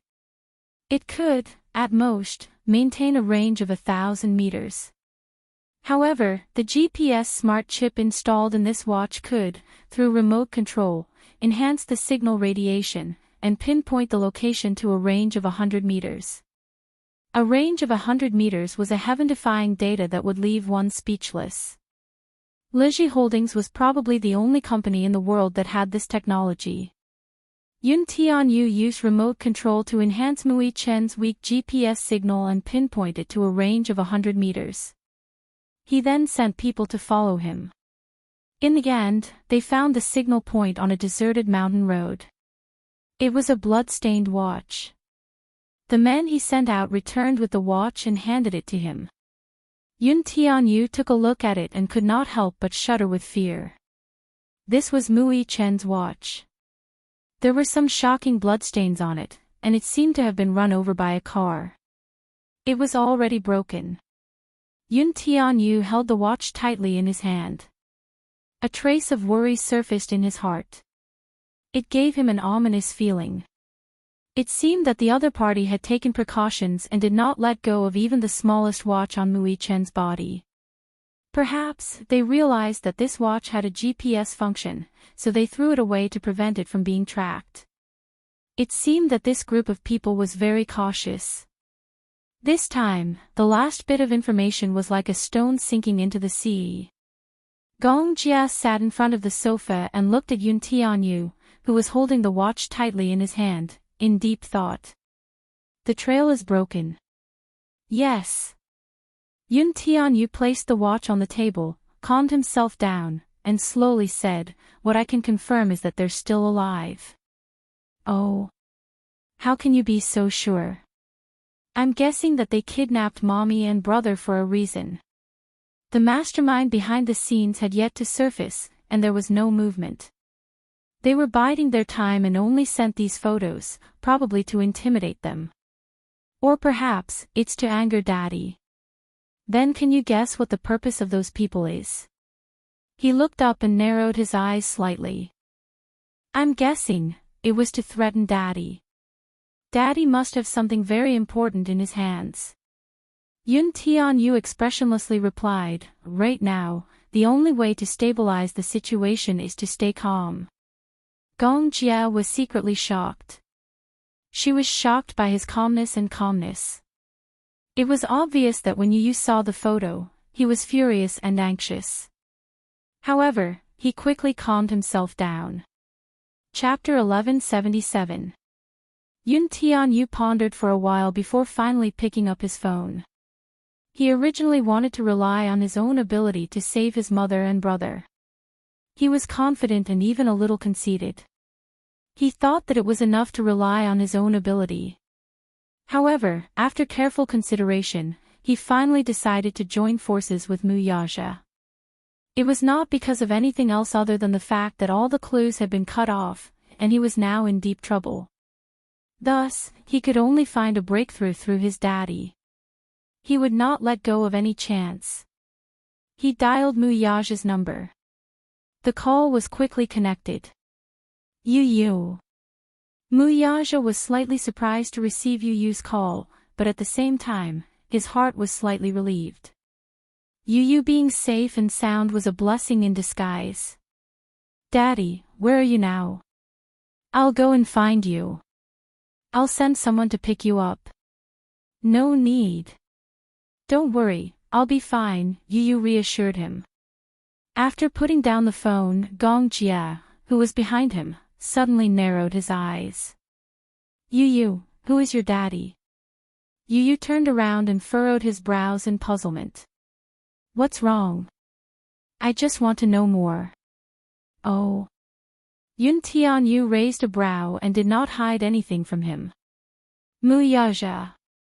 Gong Jia's expression changed slightly, and the corners of his lips curled up slightly. Who? Dishing Financial Group CEO, Mu Yaja. Just as Yu finished speaking, Gong Jia's expression turned even colder. It was so cold that it made one shudder. Yu glanced at his strange expression and asked suspiciously, "What's wrong? Do you know my daddy?" He. Gong Jia sneered, his gaze as cold as a knife. It was more than just knowing him. The Gongs and the Mews had an irreconcilable feud. Fire and water were incompatible. Is the head of the Mu family the one called Mu Xing? He asked out of the blue. Yu hummed in acknowledgement. Gong Jia lazily leaned against the sofa, his lips curling into a cold smile. Why? Is that old man still alive? He's not dead yet. He's really tough. Gong Jia suddenly snorted. Of course, it's good that he's still alive. What do you mean? Yu caught a glimpse of the old man's eyes. You seem to hate him. Of course. Up. He wanted to taste the feeling of living a life worse than death. Gong Jia was infuriated. If it wasn't for this old thing, how could he have caused his mother to die for no apparent reason? If not for him, his sister's whereabouts would not be unknown. Gong Jia hated Mu Xing to the core. He did not expect that old thing to still be alive after so many years. His life was really tough. Yu asked, "What's the matter? Tell me about it." Gong Jia glanced at him and said, "You don't need to know.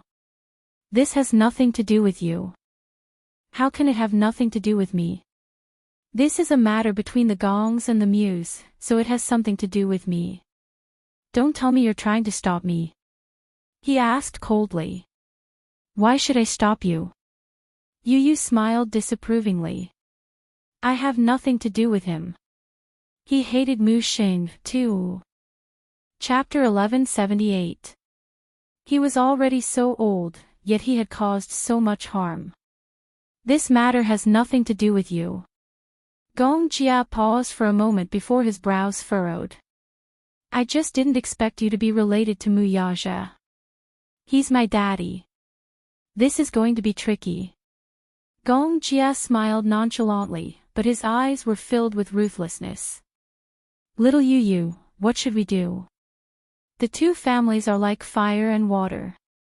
Sooner or later, I'll trample the Muse under my feet. Whatever the Muse owe me, I'll make them pay with their blood." Gong Jia's voice was cold beyond compare. Closing his eyes, he could still recall the despairing scene of his youth. He watched helplessly as his mother died in a sea of fire. He watched helplessly as the fire spread. He tried his best to rush into the fire, but he was stopped dead in his tracks. If not for Mu Xing's men chasing after him, that accident would not have happened. His mother would not have left him. Even now, this matter was a thorn in his heart that could not be removed. This deep hatred was deeply rooted. It was a nightmare that could not be erased even after so many years. The coldness in Gong Jia's words made even Yu's heart tremble. "I don't care what you do to the Muse. But I have to tell you where I stand." Yu paused and narrowed his eyes slightly. "Mu Yaja is my daddy. I won't let you touch him." His tone was firm and brooked no argument. There was even a hint of threat in it. Gong Jia was slightly startled when he heard that. Yu crossed his arms and said expressionlessly, "You can kill or torture that Mu Xing as you wish. It has nothing to do with me. But you can't touch Mu Yaja." His tone was equally domineering, as if he was declaring his stand to Gong Jia. Even when facing Mu Yaja, he was stubborn, unwilling to admit defeat, and even disdainful of him. However, when it came to his father's interests, he would definitely do his best to protect him without hesitation. "Why?" Gong Jia raised his eyebrows. Yu smiled elegantly like an arrogant gentleman and said casually, "No reason. No means no." Gong Jia suddenly stood up and walked in front of him.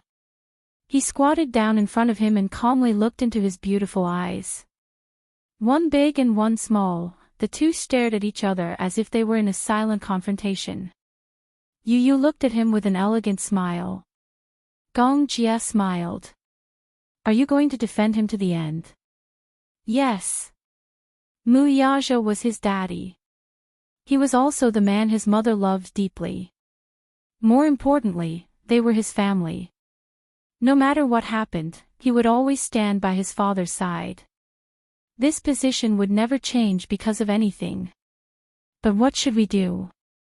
Gong Jia seemed a little annoyed. He raised his eyebrows indifferently. "Even if it's for your sake, I can't do it." Yu was slightly stunned, but his smile did not diminish. Gong Jia said coldly, "Yu, it's your business to defend your father. What I do is my business." We won't interfere with each other's business. Okay. I want to see what you're capable of to go against the Gong family for him. Gong Jia smiled, but his eyes were unusually cold. It's not just for him. Yu said casually. It was for his mother. Okay, then let's wait and see. Gong Jia said, stood up, and walked away. Yu watched his back as he left. His eyes narrowed. What kind of deep hatred did the Gong and Mu families have for each other? Chapter 1179. This matter was really tricky. This daddy of his was really a worrisome one. Dishing Financial Group CEO's office. Mu Yaja stood by the window and looked out with his deep eyes. It was already late at night, and the city was filled with neon lights. The ashtray on the table was filled with cigarette butts. He was not addicted to smoking, but today, he smoked a whole pack of cigarettes like a madman. It was as if this was the only way to calm him down. He was waiting. He was waiting patiently. The more his father provoked him and drove him crazy, the calmer he had to be. In this aspect, the father and son were very similar. They both knew that the only way to deal with the current situation was to be calm. Yun Tianyu soon arrived at Dishing. He knocked on the door to the CEO's office. After instructing Lisa to guard the door, he walked in and saw Mu Yaja standing expressionlessly by the window. He turned around when he heard the commotion. His cold gaze softened slightly when he saw him. Daddy. Yu greeted him with an obedient smile. Mu Yaja walked over and picked up the boy, hugging him tightly in his arms. Good boy. It was good that he was fine. Mu Yaja did not say a word and only hugged him tightly. However, Yu, who was leaning into his embrace, could clearly feel how fierce his father's hug was. He used so much strength that it hurt him a little. However, this time, Yu did not push him away. His small hand slowly wrapped around his shoulders and gently stroked his silky hair. He understood his daddy's state of mind. He knew that no matter how strong a man was, there would be times when he was weak. Even if his daddy did not show that kind of weakness, Yu could acutely sense his faint uneasiness and guilt. Deep guilt. It was probably because, as a man, he had failed to protect his family and was blaming himself. Mu Yaja hugged him and said above his head, Yu, I'm sorry. Daddy couldn't protect you. I'm sorry. He had always been a man as arrogant as an emperor. To him, the words, I'm sorry, were condescending and he would never say it out loud. But now, the guilt in his heart overflowed, especially when he saw the photo of Yun Shishir and Xiao Yichen in a sorry state. One of them was his woman. One was his son. Because of him, he suffered an undeserved calamity. He had always prided himself on his foresight and always had the overall situation in his hands. But now, his weakness had been ruthlessly grasped by someone. It was as if someone was strangling his throat and he was about to suffocate. Yu raised her eyebrows and suddenly asked in a deep voice, Why are you apologizing? His voice was still childish, but it was extremely steady. Mu Yaja was stunned. Yu asked seriously, Daddy, are you a god? Mu Yaja furrowed his eyebrows. He did not understand why he asked this. Yu raised his head and looked at him seriously. His lips curved slightly. Are you a god? No, you're not. Chapter 1180. If that's the case, I will never forgive you even if you apologize 1,000 or 10,000 times. Mu Yaja's eyes flashed with shock. He did not expect such words to come out of his mouth. In his eyes, Yu was mature, steady, and wise. However, he did not expect him to be so mature. While he was in a daze, Yu smiled again. But you are not a god. You can't be a clairvoyant and predict all of this. You can't save mommy and brother from the abyss of suffering the moment it happened. You can't, and I can't either. So, what right do I have to blame you? Blame you? You have no right to blame yourself. After a pause, Yu Yu's eyes deepened. So, you don't have to apologize. Muyaja smiled and could not help but pinch his cheeks. Yu Yu grabbed his hand all of a sudden, and his beautiful eyes flashed with a bright luster. But, Daddy, I want to ask you something. Do you have anyone in mind? Muyaja's eyes narrowed. Yu Yu asked, have you ever wondered who kidnapped mommy and brother? You probably have a suspect in mind, right? Muyaja was silent for a while. Then, he suddenly said, yes. In that case, can you guess why they're doing this? Muyaja and Yu Yu looked at each other. Then, he slowly got up and walked to the window. Dishing Tower was tall and majestic. The CEO's office was located on the highest floor of Dishing Tower. Standing in front of the floor-to-ceiling window and looking out of the window, one would feel proud of the world. It was like an emperor in ancient times, standing on the highest tower and looking down on the world. At the same time, one suddenly understood what it felt like to be lonely at the top. Muyaja narrowed his eyes and said slowly, they probably want the Mu Empire in my hands. I guessed as much. Yu Yu smiled and said, Daddy, you have the biggest share of Mu Group's shares in your hands. Naturally, some people will not be able to hold themselves back. If you don't act now, I'm afraid you won't have the chance anymore. So, I'm guessing that they're also after the shares of Mu Group. Muyaja smiled in relief. Smart. As expected of his son. Yu Yu did not smile. Just as he had expected, the mastermind had kidnapped his mommy and Mui Chen to threaten his daddy to hand over the shares of Mu Group. Mu Group's shares. What a tempting thing it was. If he had Muyaja's shares in Mu Group, it would mean that he would become the sole owner of the vast Mu Group, and his power would be earth-shattering. The internal structure of the Mu family was deeply intertwined. As one grew, the other declined. There had always been endless disputes and intrigues. It was comparable to the ancient times when the imperial power was replaced. They didn't even hesitate to turn against each other and kill each other. Sometimes, in the face of benefits, perhaps some emotions would become much weaker. Selfishness was the deep-rooted bad habit of most people. Moreover, as a member of a wealthy family, there were many things that he had no choice but to do. Yu Yu suddenly turned and fixed his gaze on Muyaja's face. He asked calmly, then, if that person threatened you to hand over the shares of Mu Group, what would you do? This was an extremely sharp question. Yu Yu went straight to the point. He did not allow Muyaja to avoid the question. He was eager to get an answer from his daddy. Chapter 1181. He did not doubt the importance of his mother in his father's heart. Yu Yu cared a lot about his attitude. He did not care that if his father gave up the Mu Group shares, he might really lose everything and be all alone. What he cared more about was how far this man could go for his mommy. This was because even he could not be sure if this man, who had always been like a king, would make such a choice between power and a woman. Would he choose his mother without hesitation? Yu Yu stared at his face without blinking.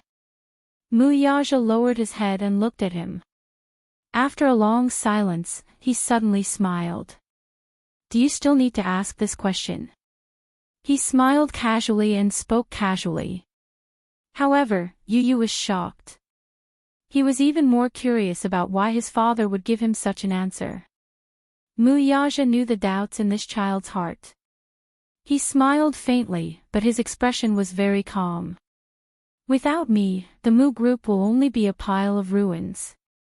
This empire is strong because of me, but it will also collapse because of me. He paused and smiled faintly. However, his smile could not hide his conceit. But, without the Mu Group, I won't lose everything. Yu Yu held his breath. This answer was within his expectations, but it was also unexpected. Muyaja said, just as you said, whether it's power or wealth, if I can't even protect my beloved family, then I don't need it. It's fine. So, if it really comes to that, will you give up the Mu group for mommy? I will. Just as Muyaja finished speaking, the door was kicked open fiercely. Bastard!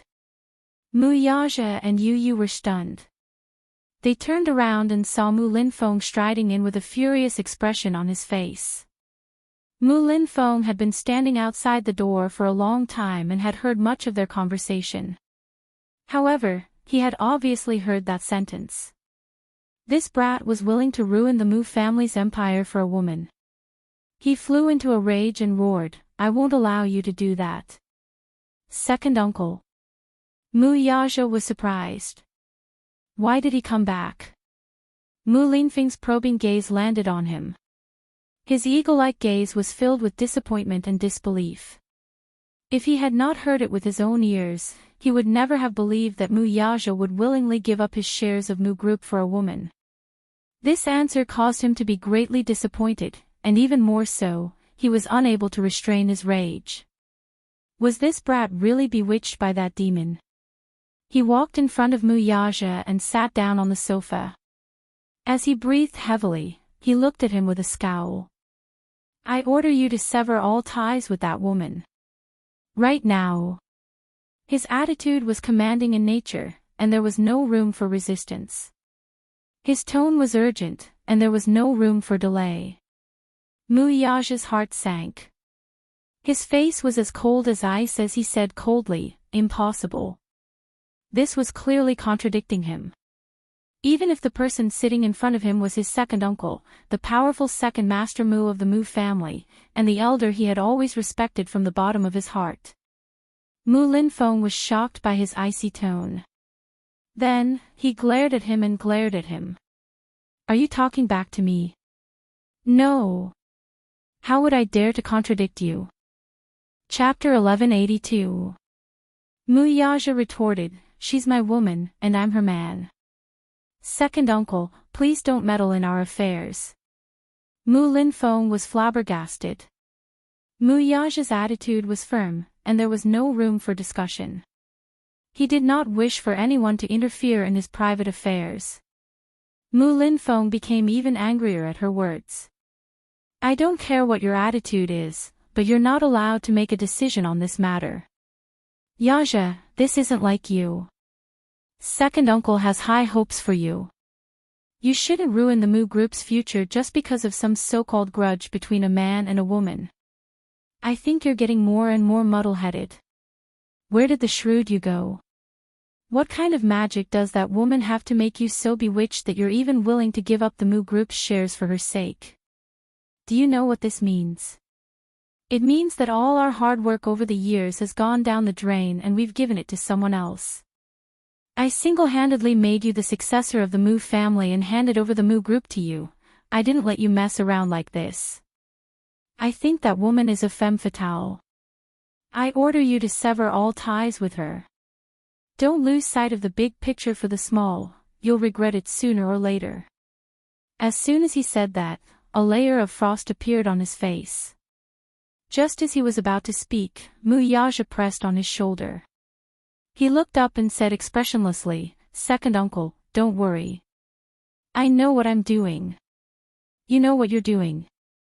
Mu Linfeng was so angry that he laughed. What do you mean by that? Do you mean that you're giving away all my hard work? Do you mean that you're willing to give up the Mu group for a woman with an unknown identity? I think you're trying to anger me to death. I wouldn't dare. Muyaja replied respectfully, Second uncle, you're being too harsh. Mu Linfeng was furious. Huh, you wouldn't dare. What's there to be afraid of? I think you have a lot of guts. Do you know what the consequences of your actions will be? The Mu family is the core of the country's economy, the heart. Every branch of the family is connected to the heart. Even if it's not me, the country's higher-ups won't just sit by and watch. I think you've been blinded. Where did your previous shrewdness and wisdom go? There are some relationships that are dangerous for you. You have to be decisive. Don't be indecisive. With me here, I won't allow you to mess around. Mu Yaja's face suddenly turned cold.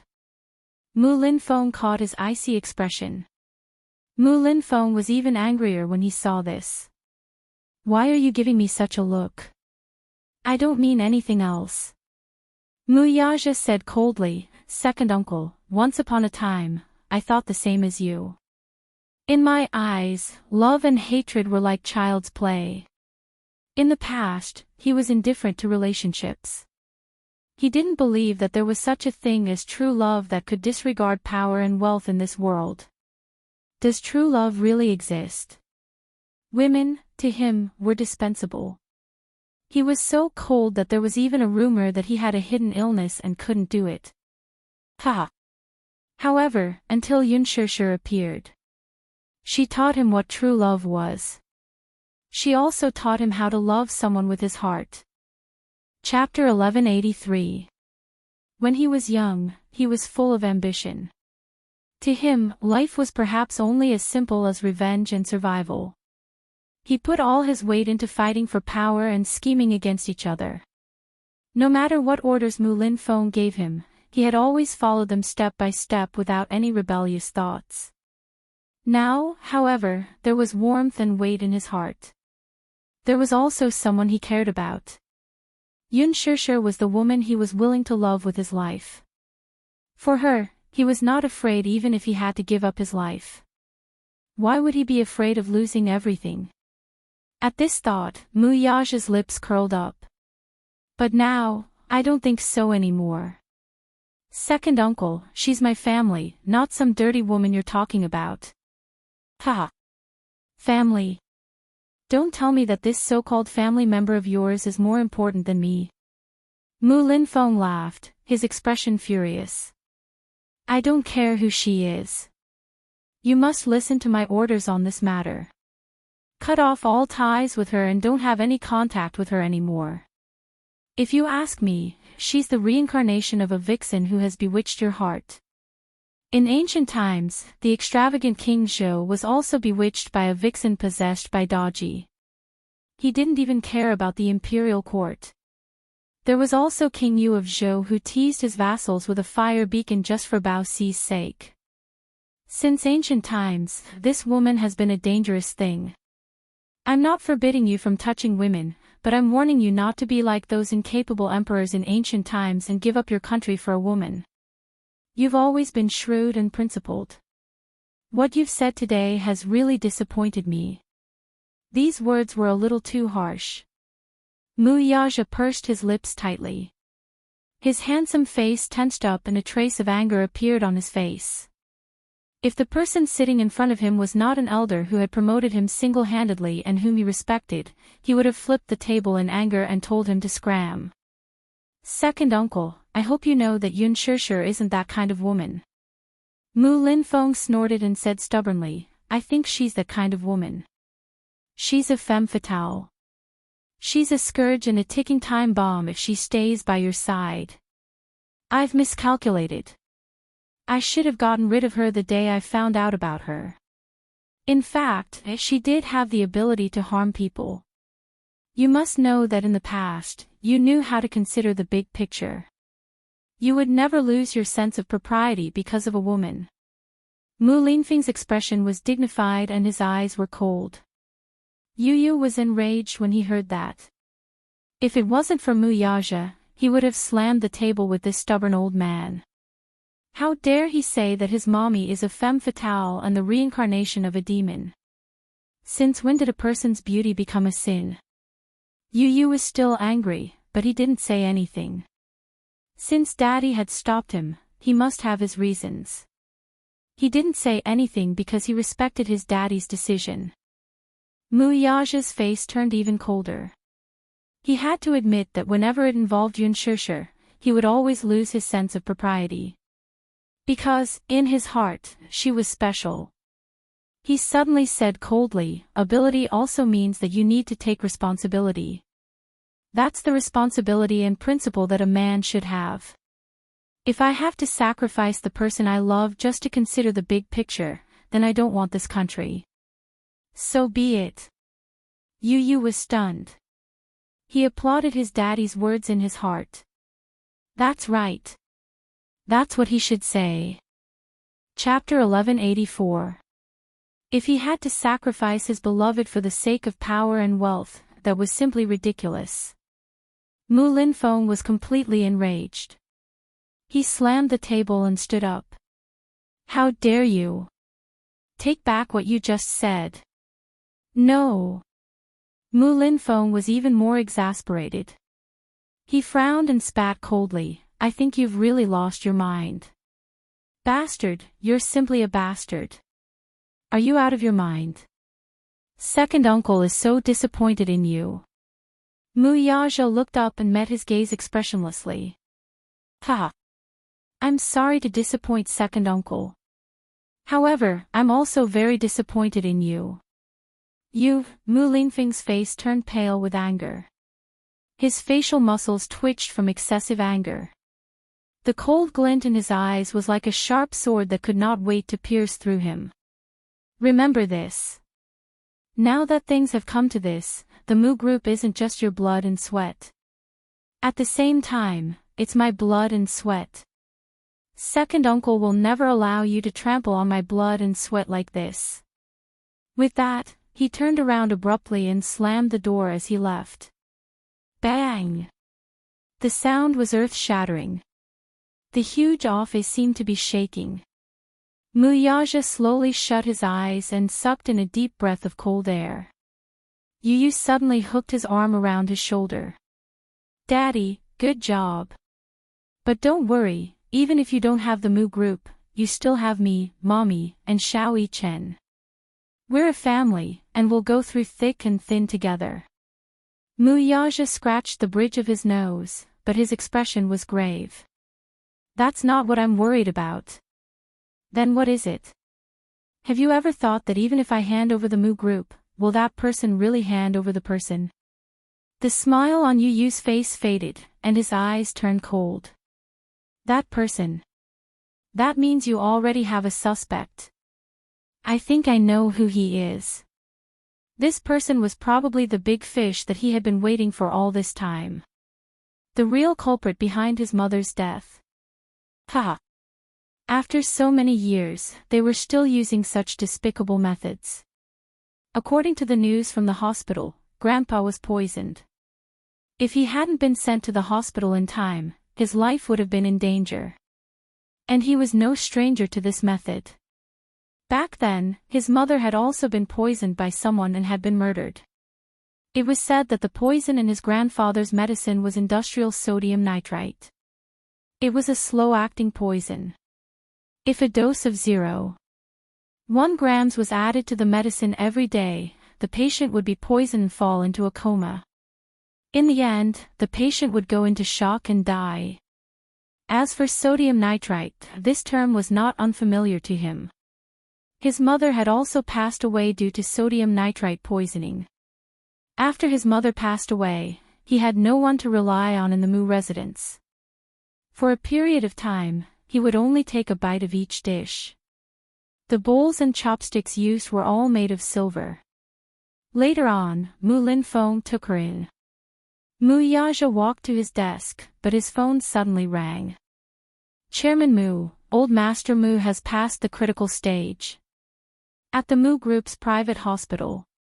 Mu Yaja and Yu rushed to the hospital. However, when the father and son entered the ward, Mu Yaja's expression suddenly froze when he saw the silent man sitting by the bed. Yu saw his strange expression and could not help but look at the middle-aged man. Chapter 1185. He said in a deep voice, Yaja, you're here. Mu Yaja looked puzzled. Fourth uncle, why are you here? I'm here to visit your grandpa. Have a seat. Yu could not help holding Mu Yaja's hand tightly. Mu Yaja hugged him to his side and walked to the other side of the bed. He sat down and looked up to face his father. What followed was a long period of dead silence. Finally, it was the man who broke the silence. Your grandpa's health is deteriorating. Ah. Muyaja's brows were knitted tightly from start to finish. His face was cold. He glanced at his face and suddenly smiled. What's wrong? You seem to have something on your mind. No. Oh, Mu Lianjue gave another sinister smile as his gaze fell on the old man's pale face. Then, there was another long period of silence. It was as if a century had passed. He suddenly said, Yaja, I think you have something to say to me, don't you?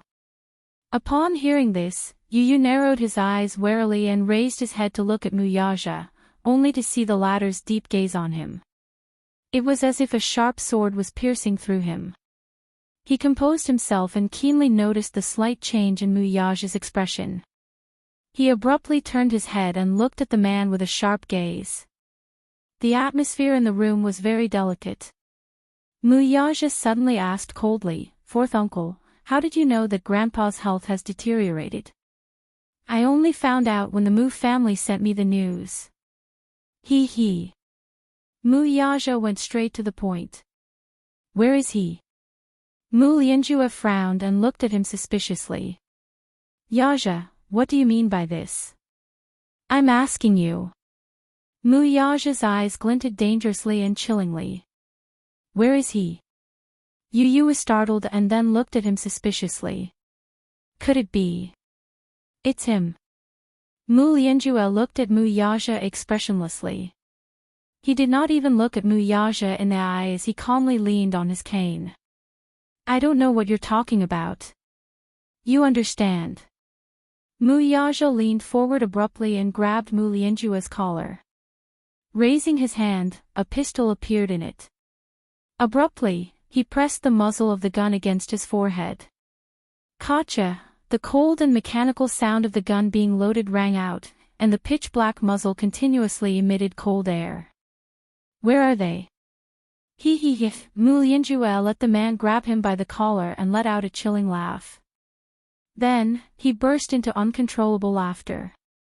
Ha ha ha. Muyaja looked at him expressionlessly without a change in his expression. Yaja, it's not like you to be so angry. Mu Lianjue looked up with blatant provocation. Are you trying to scare me? He. It's not like you don't know the consequences of shooting me. If I die, you'll have to collect my corpse, won't you? Ha ha ha. So, where are they? Muyaja lost his patience. Mu Lianjue laughed sinisterly. Don't be anxious. I know what you want, and at the same time, you should know what I want too. Yu stood up nervously all of a sudden. Could it be that Mommy and Xiao Yichen are really in his hands? Muyaja's lips were cold as he pushed the man away with the gun. Mu Lianjue lost his balance and almost fell to the ground. Chapter 1186. The sudden commotion in the ward attracted the attention of Lisa, who was guarding outside the door. She pushed the door open and entered. Looking at the tense atmosphere in the ward, she could not help narrowing her eyes as her hand subconsciously reached for the holster on her waist. Yu swept a glance at her. She immediately walked to his side. Her expression was cold and she did not say a word. Mu Lianjue casually ordered, sit down. Muyaja's expression remained unchanged, but his eyes were cold. Mu Lianjue raised his head to look at him, but his voice suddenly froze.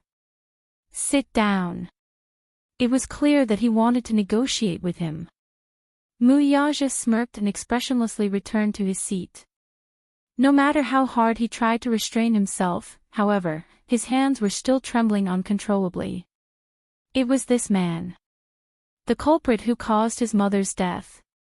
He narrowed his eyes dangerously. Back then, my mother's poisoning incident was also your doing. He. Mu Lianjue snorted, but his face did not change much.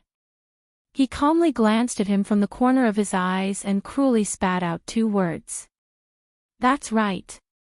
Mu Yaja's face instantly tensed up like an icehouse, freezing everything within 10,000 feet. However, the man's next words almost made him lose control of his anger. It's not just your mother, your father's car accident back then was also my doing. Hearing this, Mu Yaja's eyes turned sharp.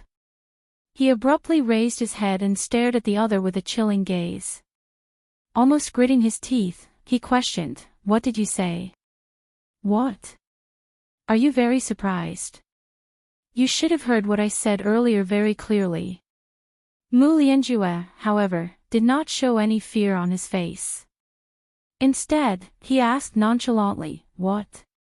Do you really think that your father's car accident back then was purely an accident?" Mu Yaja's shoulders trembled slightly when he heard this. He closed his eyes deeply. When he was young, his father had a car accident and fell off a cliff, resulting in his death. It was not that he did not suspect that this car accident was an accident or a conspiracy. However, there wasn't much evidence. According to the autopsy report, his father was suspected to have been poisoned. His pupils were extremely constricted, and respiratory paralysis was the main cause of his death. He suspected that it was a hallucination caused by excessive drug use, which then led to sudden shock, which led to sudden death. Therefore, the car accident was not the main cause of death. These reports were obtained from his investigations after he became an adult. At that time, he couldn't help but be suspicious. His father did not seem to have a history of taking drugs when he was alive. This car accident was indeed very suspicious and very strange. However, the report stated that it was only a suspicion, and there was not enough evidence to show that it was due to excessive drug use that led to shock.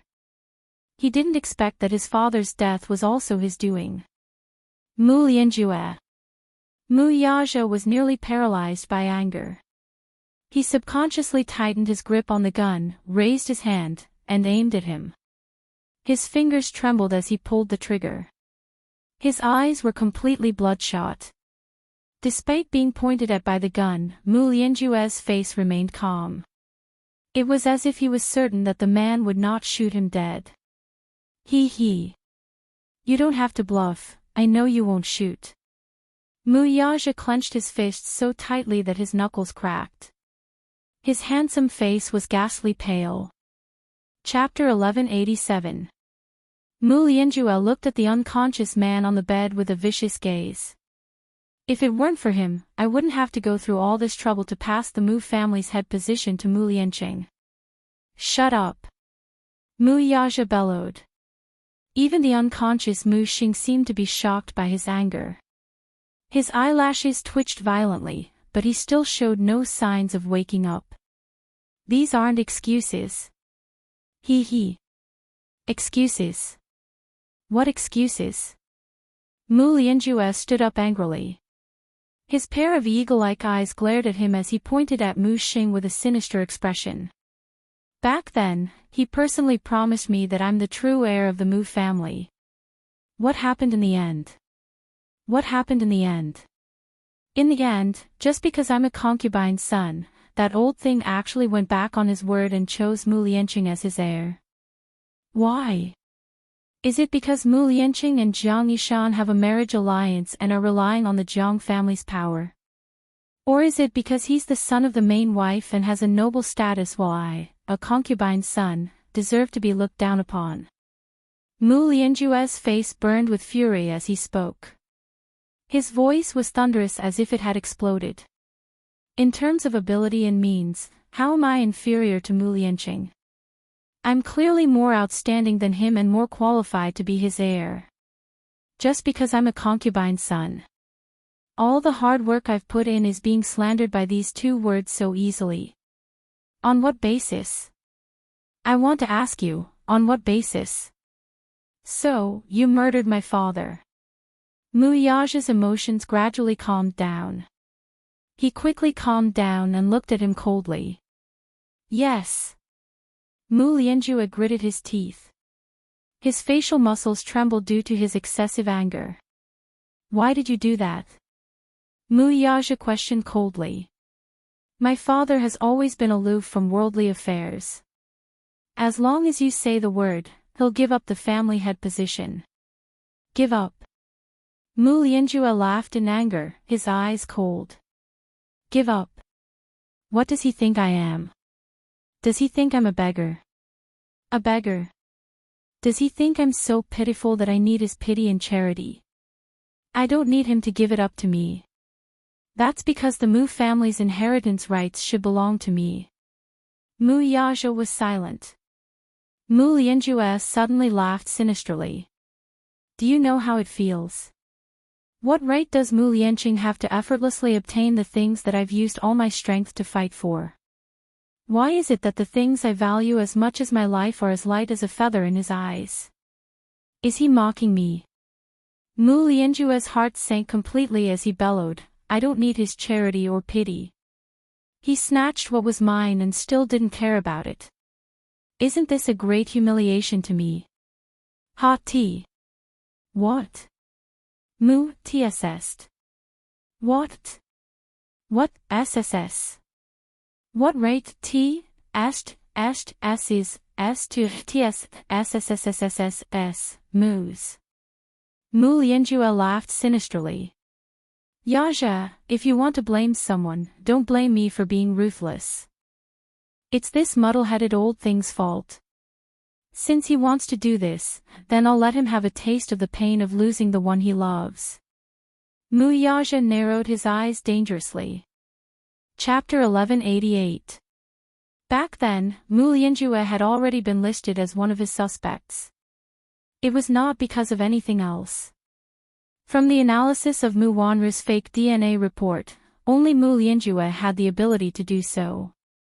To be able to do it cleanly without leaving any traces behind. You were the one who tampered with Mu Wanru's DNA report too. Mu Yaja said in a low voice.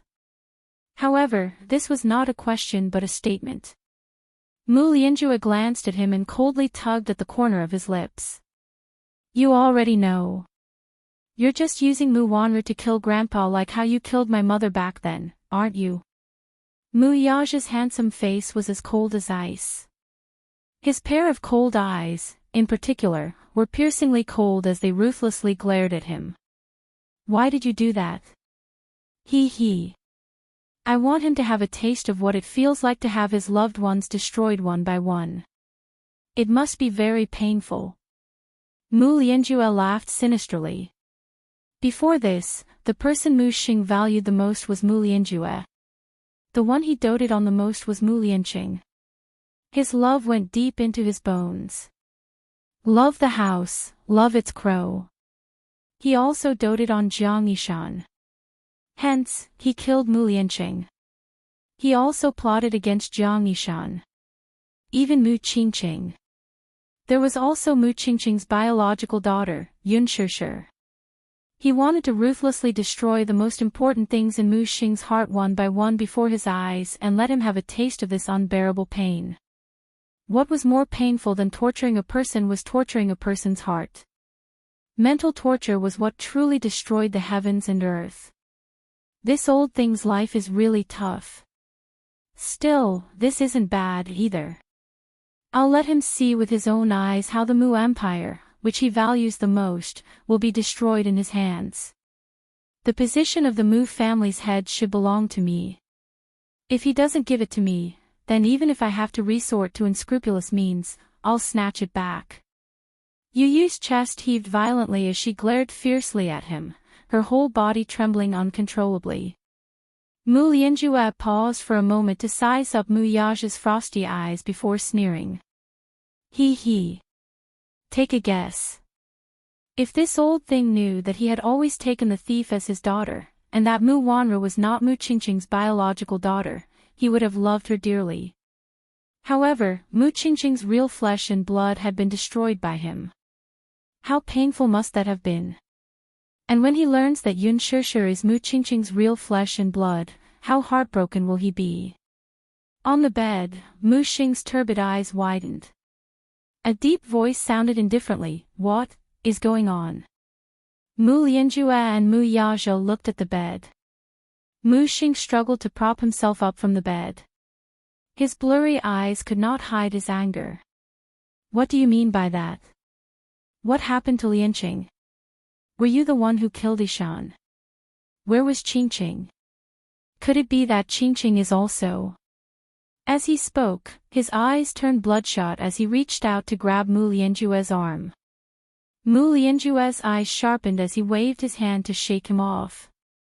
Don't touch me with your hand. You. Hearing this, the old man was even more enraged. He had just passed the critical period and was feeling weak all over. His voice was hoarse. Did you kill Qingqing, too? Did you? Yes. His eyes widened. What?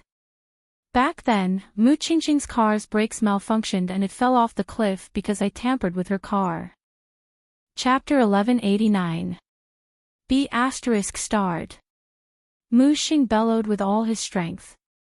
His old eyes blurred as tears streamed down his cheeks. Fourth, why didn't I see your true face before? How could you be so heartless? Mu Lianjue calmly replied, I'm just giving you a taste of your own medicine. His face turned ghastly pale the moment he said that. Have you really forgotten? Have you really forgotten how my mother died so tragically? Mu Lianjue raised his hand and grabbed him by the collar. Have you really forgotten? What tricks did you use back then to destroy my mother's family? Shut up. Mu Xing was furious. The past surfaced in his mind, but he could not bear to look back on it. What? Why should I shut up? He. Like father, like son, you should have heard of this saying, right? Why don't you look back and see what kind of face you used to have when you're questioning me for being so heartless? Enough. A childish and cold voice interrupted them. Mu Xing was shocked. Mu Lianjue's face froze as well. Yu raised his head and expressionlessly said, I'm not in the mood to listen to you guys talk about such useless things. After a pause, he slowly stood up and fixed his cold gaze on Mu Lianjue. What exactly do you want for you to let them go? Don't beat around the bush, state your conditions. Mu Lianjue snorted. You have no right to interrupt when the adults are talking. Yi Chen, get out, ordered Mu Xing. Yu cast him a sidelong glance and ignored him. Mu Xing was enraged. What? Are you not going to listen to your great-grandfather's words? Old man, you should be clear that the person standing in front of you is not Mu Yi Chen, Yu said expressionlessly. Clearly, he had no patience for him. Mu Xing was stunned and then carefully sized him up. Yu raised his arrogant chin slightly and stood beside Mu Yaja. Dressed in simple casual clothes, he exuded an elegant yet cold aura from head to toe. Mu Xing reacted quickly. This child was not Mu Yi Chen. It was another child. Yin Tianyu. Mu Yaja put his arm around the boy's shoulders and suddenly said to Mu Lianjue coldly, let's negotiate. Mu Lianjue raised his head to look at him. You've held them hostage to threaten me. If that's the case, why don't you show your hand? You don't have to hide your ambitions. I don't have the patience to play games with you. SSSS. Mu Lianjue's lips curled coldly. I want the Mu Group's shares in your hands. He went straight to the point. Just as Mu Yaja had expected, the man was indeed eyeing the Mu Group shares in his hands. Hence, he did not show much surprise on his face. Hearing this, however, he was shocked by Mu Lianjue's ambition. Impudent. B***st**RD, what are you doing? It's none of your business. Shut up. Mu Lianjue snorted angrily. Mu Xing was at a loss for words. His shoulders trembled uncontrollably as he was filled with anger. Yu frowned and could not help looking at Mu Yaja. He heard him say without hesitation, okay. Okay. Chapter 1190. Such a frank answer surprised the old man and made him even more suspicious. Okay. He actually agreed so calmly without any hesitation. Was this woman that important to him? Or was there a trap in this? The cunning man could not help raising his guard. Cocking a brow, he clearly did not believe that Muyaja would hand over such an important thing to him so easily. I'm warning you, don't you dare play any tricks with me. Do you think I'm as cunning as fourth uncle? Muyaja sneered and mocked him mercilessly. Mu Lianjue laughed in anger. I'm warning you, if you dare to play any tricks, you can just wait to collect your corpse in the next second. He was not afraid. In this operation, he was already prepared to perish together with the enemy. Now that he had 2 lives in his hands, the pitiful mother and son would instantly turn into 2 cold corpses with a single order from him. Muyaja coldly retorted, they're already in your hands, what tricks can I play with you? It's good that you know that. You have to be clear about this, as long as I give the order, both of them can forget about coming to you alive. But first, I want to confirm that they're still alive. Of course, they're still alive. He snorted. Muyaja's eyes turned cold. I want to see it with my own eyes for this to count. He was silent for a while before calling for his assistant and whispering a few words to her. The assistant went out. Not long after, she walked in again with a phone in her hand. There was already a video call on the phone. In the video, Yun Shishir and Mu Yichen were hugging each other. The temperature in the basement was very cold at night. Hence, Yun Shishir and Mu Yichen hugged each other even tighter. Both of them were injured to varying degrees. Muyaja glanced at the video and saw a man with a scar on his face walking over and reaching out to pat Yun Shishir's face. Yun Shishir woke up with a start. The camera panned in. Yun Shishir's forced calmness and calmness stung Yu Yu's heart. It also stung Muyaja's eyes. Say something to the camera, ordered the scarred man. Yun Shishir bit her lip tightly and did not speak. Say something. Yun Shishir still did not speak and even avoided the camera. Yu Yu's heart ached as if it was being stabbed. The video was not a comparison film, and every frame was fresh. Hence, when Yu Yu saw his mother covered in injuries, he felt suffocated and his breathing became a little irregular. Yun Shishir's injuries seemed to be more serious than his brother's. On top of that, she had been trapped for a day and a night, and hadn't had enough food and water. Her complexion was extremely unsightly, especially her lips, which were dry and cracked like the cracked earth after a long drought. Did you see it clearly? Mu Lianjue snorted and got someone to take down the video. Muyaja looked up, the coldness in his eyes turning colder. She's seriously injured. Yes. She's restless and stubborn, so I got someone to teach her a lesson. He then snorted. When are you letting her go? Of course, we'll let her go after you sign your name on the document and the contract takes effect. Impossible. Muyaja coldly asked, will you really let her go after I sign my name? Why? You don't believe me. Muyaja negotiated with him. Let her go first. Impossible. Mu Lianjue naturally disagreed. Chapter 1191. Yun Shishir and Mu Yichen were 2 bargaining chips, neither could be left out. Muyaja's eyes flashed with anger. If we don't wait for the document to take effect, it'll take at least 3 days. 3 days. They're so seriously injured, we can't let you drag it out for another 3 days. Thus, the situation came to a standstill. Yu Yu frowned slightly and suddenly raised his voice. How about this? We'll each take a step back.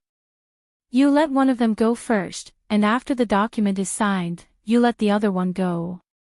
How about that? Mu Lianjue cocked a brow and sized him up with interest. In his heart, he was secretly surprised. At such a critical moment, this child could actually come up with a solution so calmly. Let one of them go first. What else? How can we believe that you'll let them go after the document is signed? By then, the document will be in your hands, and the Mu Empire will be under your name. What if you don't let them go? That's why our rights and interests must be protected. At the very least, we need to see your sincerity before we talk about anything else. Yu said calmly. At this moment, he was calm and steady like a mature and wise negotiator, advancing step by step. Hearing this, Mu Lianjue could not help but re-evaluate this child in front of him. This child seemed to be a little different. For him to be able to think of this, it seemed that he had underestimated him earlier. It's not impossible for me to let one of them go first.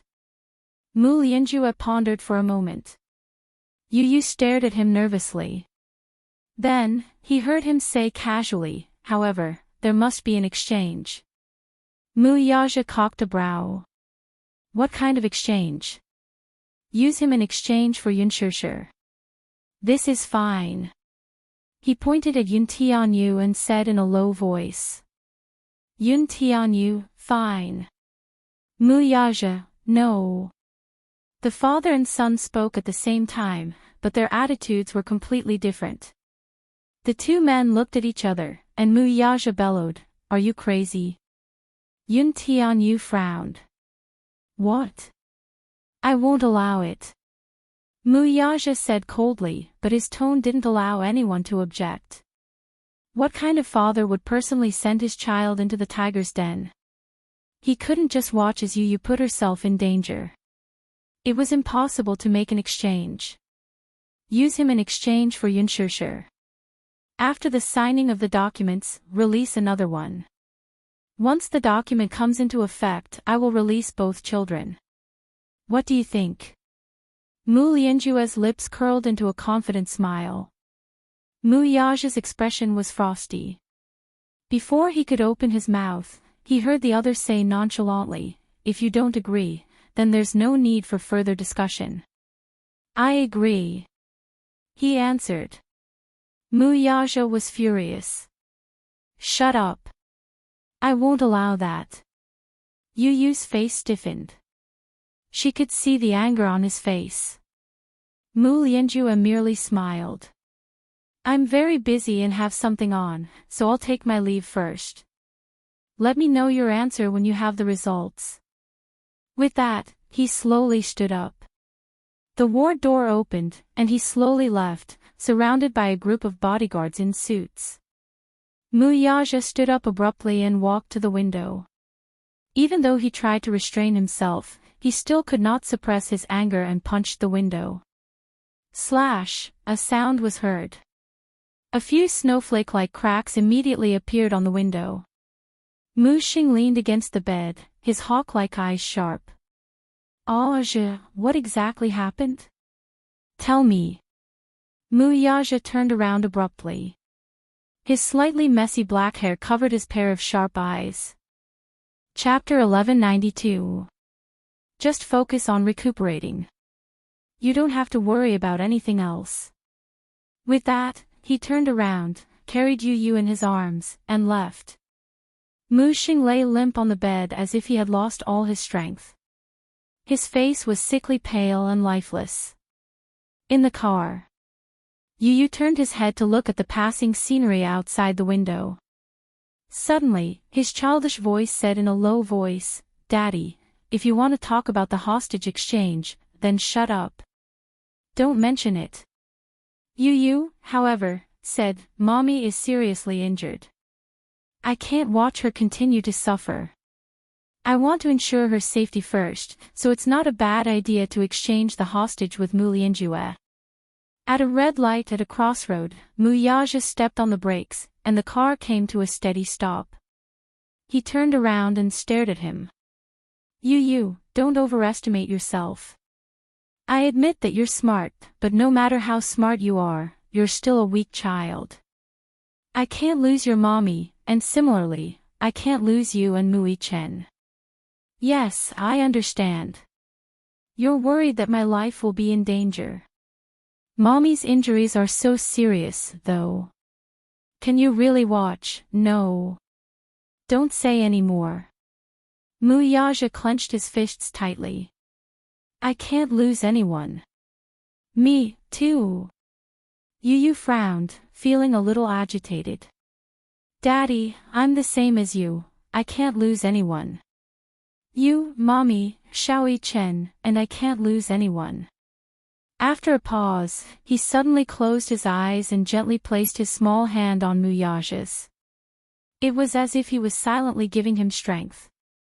Daddy, trust me, I know what I'm doing. Muyaja turned his gaze to him, but it was unfathomable. How can I trust you?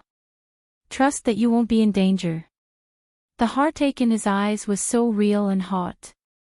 Looking at him, Yuntinho's heart was deeply warmed by his gaze. He understood that his daddy was worried about him and felt sorry for him. But now, apart from this, we are all helpless in the current situation, aren't we? However, this is not a reason for you to take the risk. Yun Tianyu smiled all of a sudden, his lips curling into a slight arc. Daddy, please believe me this once. I promise you that not only will I not be in danger, but I will also bring Xiaoyi Chen back safe and sound. Our family will be reunited, okay? As he spoke, he leaned over slightly and whispered a few words into his ear, telling him his original plan in full. When Muyaja heard this, his face changed, and his brows furrowed in suspicion. Daddy, trust me. I won't let you down. Yu said seriously. Muyaja held his breath for a moment and then closed his eyes deeply. Then, he suddenly opened them and said in a deep voice, okay. However, you must ensure your own safety. Yes. It's a deal. Dawn. Footsteps could be heard in the dark and damp basement. Yun Shishir opened her eyes in a daze. In her blurry vision, she saw a few well-trained soldiers standing in front of the cell. They were armed to the teeth with guns in their hands. What are you doing? Yun Shishir was frightened, but she pretended to be calm on the outside. She could not help hugging Mui Chen tighter. Under her tight embrace, Mui Chen inevitably felt some shortness of breath and woke up. When he opened his eyes and saw the scene before him, he could not help but be secretly alarmed and alert. Chapter 1193. Yun Shishir, come with us. One of the men said as he opened the door to the cell. The moment the door opened, everyone raised the guns in their hands and aimed them at Mui Chen. They loaded their guns and prepared for battle. Yun Shishir was shocked. She leaned forward to block Mui Chen and said fearfully, You. What are you going to do to him? As long as you obey our orders obediently, we won't do anything to him. What do you want me to do? The man's cold and mechanical voice sounded again. Come with us. Stop talking nonsense and obey us obediently.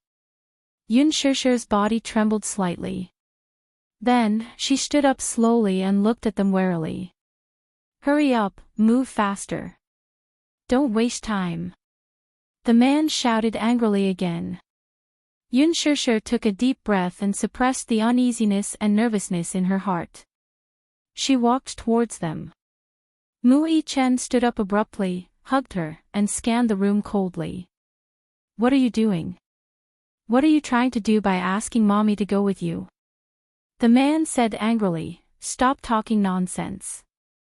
This has nothing to do with you. Move aside and don't get in our way. Mui Chen hugged Yun Shishir nervously. Mommy, don't go with them. No matter what, I want to be with you and protect you. Don't worry. Your mommy will be fine. Don't worry. No. Mui Chen did not believe them. He hugged Yun Shishir even harder. My mommy will not go with you. Kid, don't refuse a toast only to be forced to drink a forfeit. Let go. I won't let go. Mui Chen was not afraid of their threats. He said to Yun Shishir, Mommy, don't be afraid. I'll be by your side. The man was furious. He rushed into the cell and raised his gun to smash him. Mu Yi-chen was about to retaliate when Yun Shishir stopped him. She screamed, "Don't touch him. Stop." The man stopped moving. Yun Shishir turned around and gently caressed Mu Yi-chen's face. She smiled and said, "Xiao Yi-chen, don't worry, okay? Mommy will be fine. You stay here and wait for Mommy to come back, okay? Mommy. I'm scared, don't leave me. They won't do anything to me. If they want my life, they have plenty of chances. So, Mommy will come back in one piece. Be good and wait for Mommy here, okay?" Mu Yi-chen was stunned for a moment before he nodded blankly. The cell door was locked again. Mu Yi-chen watched as Yun Shishir was taken away, and worry appeared on his face. When she left the underground warehouse, she was blindfolded and her mouth was sealed. She could not make a sound. His hands were cuffed and he couldn't move. "Go." The person behind her pushed her, and she stumbled forward a few steps before she was carried into the car. She didn't know how long they had been driving. She counted in her heart for a long time. After about half an hour, the car stopped. Then, there was a long period of silence. There was no movement in the car, and it made her heart palpitate. Her breathing gradually quickened. The car door suddenly opened. "Get out." She immediately became nervous. "What are you doing? What are you doing?" The man scolded, "Shut up and stop talking nonsense. Get out of the car." Yun Shishir was pushed out of the car. The man behind her continued to push her from time to time. However, she couldn't see the road clearly and tripped on a rock, almost falling. Chapter 1194. Having been trapped in a confined space for a long time, it was dark, damp, and dark. Her eyes had not been exposed to sunlight for a long time, so she was not used to it. She opened her eyes and took some time to adjust before her vision became clear again. However, the scene in front of her surprised her. Looking around, she saw that she was standing on a high slope. Being on high ground, she could see far away. Not far away, a row of military vehicles was parked. However, what attracted her attention was Mu Yaja, who was standing tall among the crowd. Beside him was Yun Tianyu. Yu. Yun Shishir was shocked. She subconsciously wanted to call out to him, but her mouth was sealed, so she could not make a sound. Hence, she leaned forward and ran toward them subconsciously. Behind her, a fully armed man walked forward and grabbed her. "Don't move," he said sternly. "Stand still." The next second, the cold muzzle of a gun was pressed against her temple. Yun Shishir was stunned and did not dare to move. Her eyes were filled with tears as she looked at Mu Yaja and Yu. Mu Yaja looked at her and gave her a resolute look, as if he was comforting her silently. Yu saw Yun Shishir, who was standing on the high slope. She was surrounded by a group of fully armed soldiers. Her eyes were brimming with tears, and she looked lonely and helpless. "Mommy, don't be afraid," Yu said this in his heart and then looked at Mu Yaja. The father and son silently exchanged glances. "Let's begin. Exchange hostages." Under the escort of Mu Yaja's men, Yu walked forward. The latter's men came forward and checked him from head to toe. Soon, their eyes locked on the watch on Yu's wrist. "What is this?" "This is just a watch." Yu pretended to be calm. "Take it off." Yu was stunned and did not react immediately. That person became even more suspicious and sternly said, "Take it off, do you hear me?" Yu remained motionless. Without another word, the man stepped forward and violently tore off his watch, throwing it far away. "Uncle, I'm still a child, please be gentle." "You're scaring me," Yu said weakly. Behind him, Mu Yaja was startled. He's just a child. What do you mean by making things difficult for him? Mu Yaja's voice was extremely cold. His gaze was dangerous, but it was a silent deterrent. With him around, the man's movements became gentler. Then, a group of people surrounded him and checked him from head to toe. Then, they took away all his mobile phones, communication devices, and even a button. He sneered inwardly. This group of people was quite professional.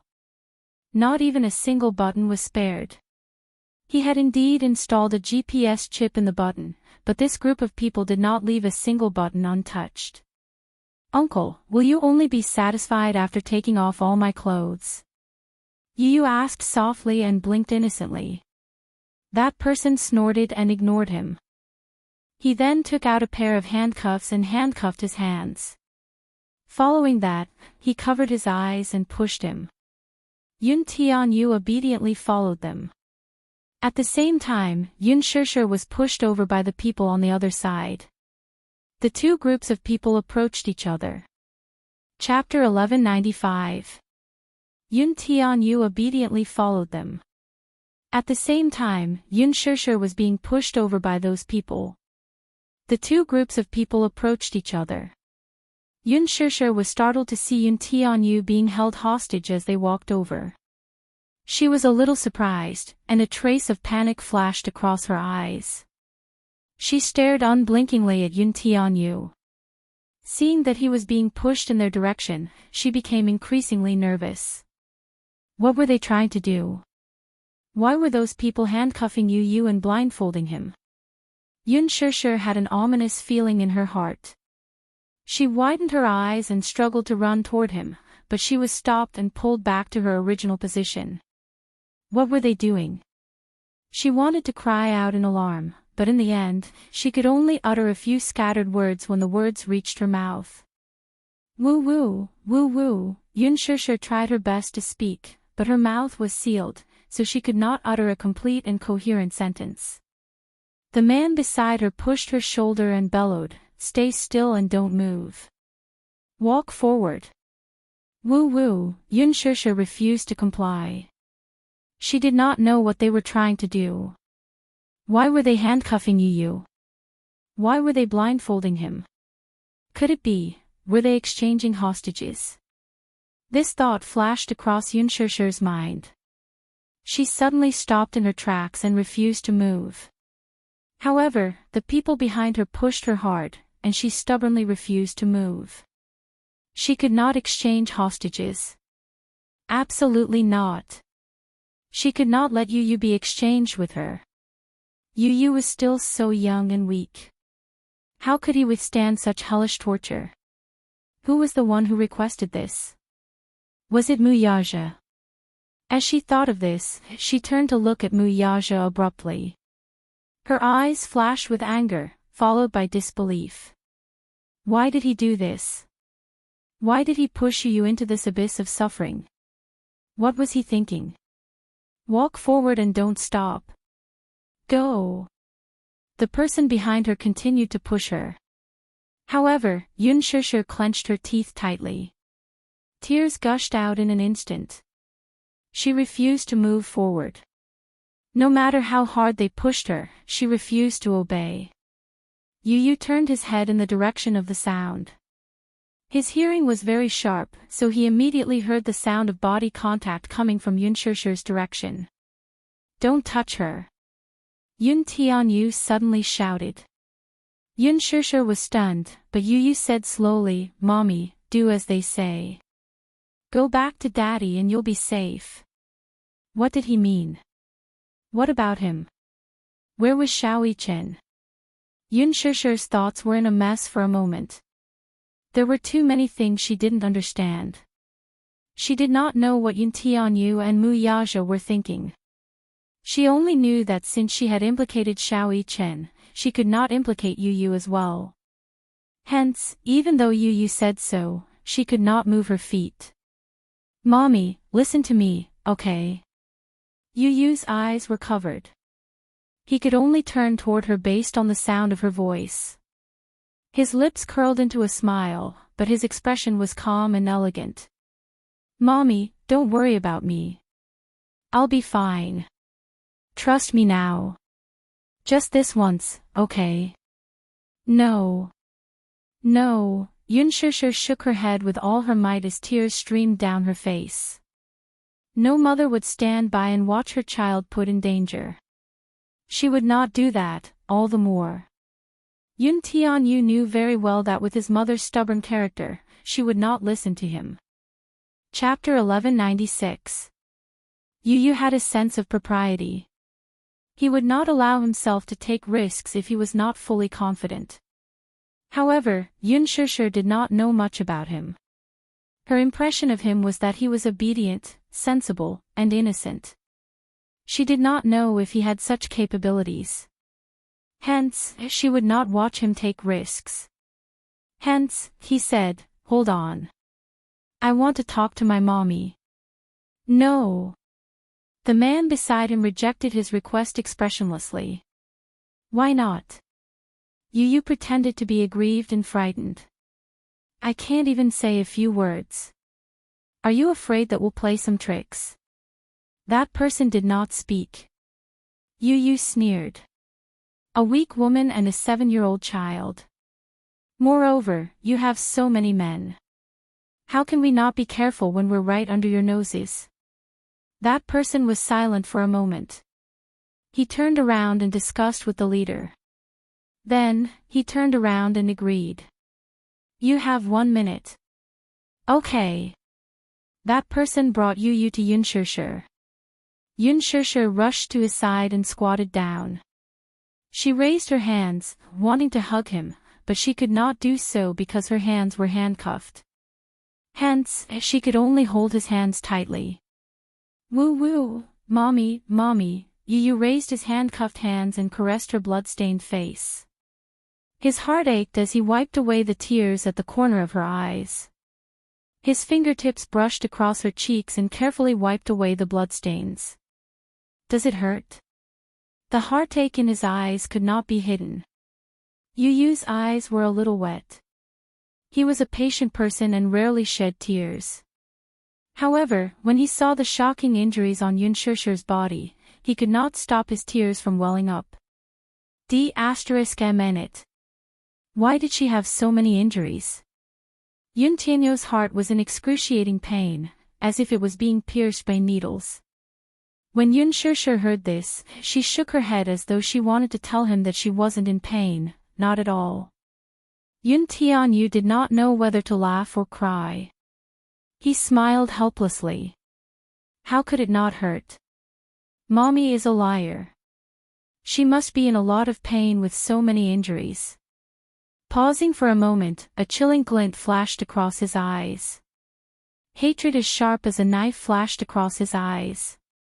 No matter who it was. He would definitely make his mommy pay for the injuries on her body 1,000 times over. His mommy, whom he had always taken good care of, was now in such a sorry state. Yu Yu could not wait to hack Mu Lianjue into 1,000 pieces. Even death by 1,000 cuts would not be enough to appease his hatred. Yu Yu held her face with her small hands and gently kissed away the tears at the corner of her eyes. Then, she affectionately kissed her forehead. A charming and elegant smile suddenly appeared on her face. "Mommy, trust me, wait for me. I'll bring Xiao Yichen home safely. Recuperate well and wait for us to come back." Yun Shushu suddenly panicked. She desperately shook her head and held Yu Yu's hand tightly, refusing to let go no matter what. She wished that time would stop at this moment. Don't separate. Don't separate from him. Time's up. The two were forced to separate. Yun Shushu struggled with all her might. The man beside her frowned, stepped forward, raised his arm, and gave her a hard chop on the back of her neck. Ugh! Yun Shushu's vision turned black. She only felt the world spinning before she lost consciousness and her body went limp. Chapter 1197. Just as Mu Yaja reached out, Yun Shushu fell limply into his arms. Her body was as light as a feather. She was frighteningly thin. Moreover, she was covered in blood and bruises. The hideous bloodstains stung his eyes at once. He pulled her into his arms and hugged her tightly. In his heart, he felt as if he had regained what he had lost. He almost thought that he was going to lose her. Now that she was in his arms, her petite body was not enough to occupy his entire heart, yet it felt so real. Muyaja hugged her tightly with heartache. When he looked up, he saw that Yun Tianyu had already been pushed into the car. The car door was closed, and he seemed to be cut off from the world. His brows furrowed slightly as he ordered, "Let's go back." "Yes, boss." Minyu opened the car door, and Muyaja carried Yun Shishir into the car. The car sped off. The two cars drove in opposite directions and gradually drifted away. In an underground warehouse. The shutter door slowly opened. Mui Chen stood up abruptly and looked nervously at the door. However, Yun Shishir was not there. Instead, there was a figure that surprised him. "Yu. Go in." That person pushed him hard. Yun Tianyu staggered into the warehouse. The moment he stepped in, he could feel the cold and gloomy air in the warehouse. The door closed and the blindfold was removed from his eyes. The musty smell and the faint smell of blood assaulted his nostrils. He could not help frowning in disgust. After adjusting to the dim environment, he looked around and his gaze landed on Mui Chen in the cell. "Brother," just as he called out softly, the man behind him kicked him in the back. Yu was caught off guard and lost his balance, causing him to fall to the ground. Mui Chen bellowed angrily, "What are you doing? Don't touch him." B****, shut up. That person shouted and coldly glanced at Yu. He said indifferently, "Stand up. Don't be so rough with a child. Are you a man?" Yu snorted and stood up. That person raised his eyebrows. Although this child was young, he actually had a way with words, just like a little adult. He smiled contemptuously and was about to push him when Yu said coldly, "Don't touch me. Brat, you better know your place. I can walk by myself." Yu glared at him coldly and interrupted him. Then, she locked herself up without any resistance. She was surprisingly obedient. Mui Chen grabbed onto the bars and saw Yu step into the cell. Mui Chen anxiously walked towards him, but his legs were chained up. No matter how hard he tried, he couldn't get close to him. Yu shushed him and gave him a look. With the tacit understanding between brothers, Mui Chen understood the meaning in his eyes and obediently kept his mouth shut. Soon, Yu's legs and hands were shackled. He and Mui Chen were separated from each other. They then retreated, leaving only a few soldiers to keep watch. In Mu Lianjue's eyes, two 7-year-old children were much easier to control than an adult. Children were innocent and timid. They would be much more obedient after a little scare.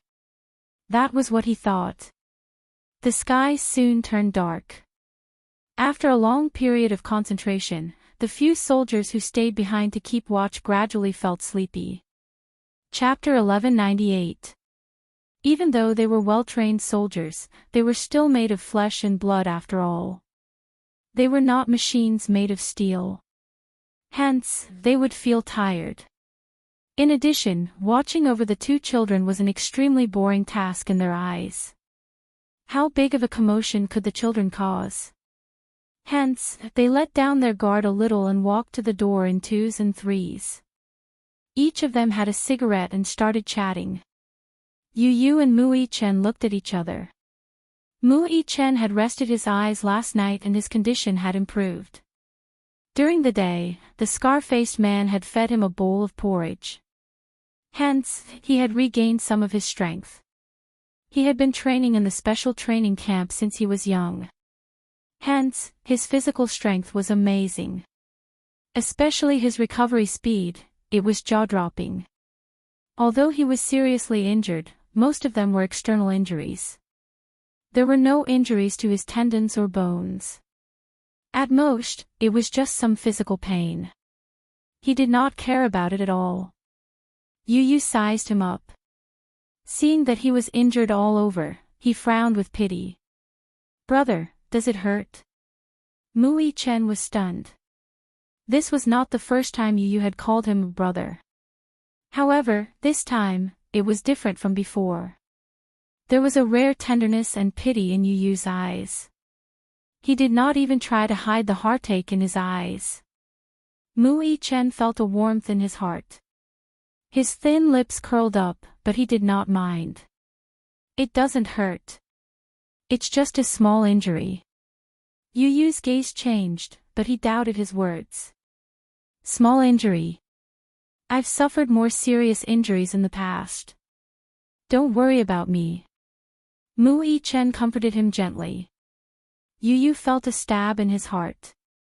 He didn't know if he was putting on an act to comfort him and not make him worry, or if these injuries were really just minor injuries to him. However, these injuries were not on his body. He could not sympathize with them. He just could not bear to see him in tattered clothes. He felt an inexplicable sense of guilt in his heart. Because between him and his mommy, he chose to protect his mommy first. Yu Yu had a complicated expression on her face as she thought of this. Mui Chen saw the strange look in his eyes, as if he was blaming himself. Worried, he asked, "What's wrong?" "Nothing. What's going on?" Mui Chen lowered his voice and asked, "Where's mommy?" Daddy offered to release one person, but Mu Lianjue refused, so the two sides exchanged hostages. "Mommy is safe now." As soon as Yu Yu finished speaking, Mui Chen finally felt relieved. He let out a long sigh of relief. "That's great." Yu Yu was shocked. "You don't blame me." "Why should I blame you?" Mui Chen looked at him in confusion. Yu Yu hesitated for a moment and said guiltily, "Because I could have exchanged hostages with you and had the chance to protect you, but I chose to exchange hostages with mommy to protect her first. What you did was right." Mui Chen interrupted him in a low voice. Yu Yu's eyes widened in surprise at his firm tone. "Mommy's injuries are more serious than mine. So, you didn't make the wrong choice. If it were me, I would have done the same." At this moment, the two brothers were of the same mind. Yu Yu was stunned for a moment before he smiled cheerfully. How could he forget that Mui Chen, this older brother of his, had always been a very responsible and responsible person? In his heart, protecting his mommy was probably his #1 priority.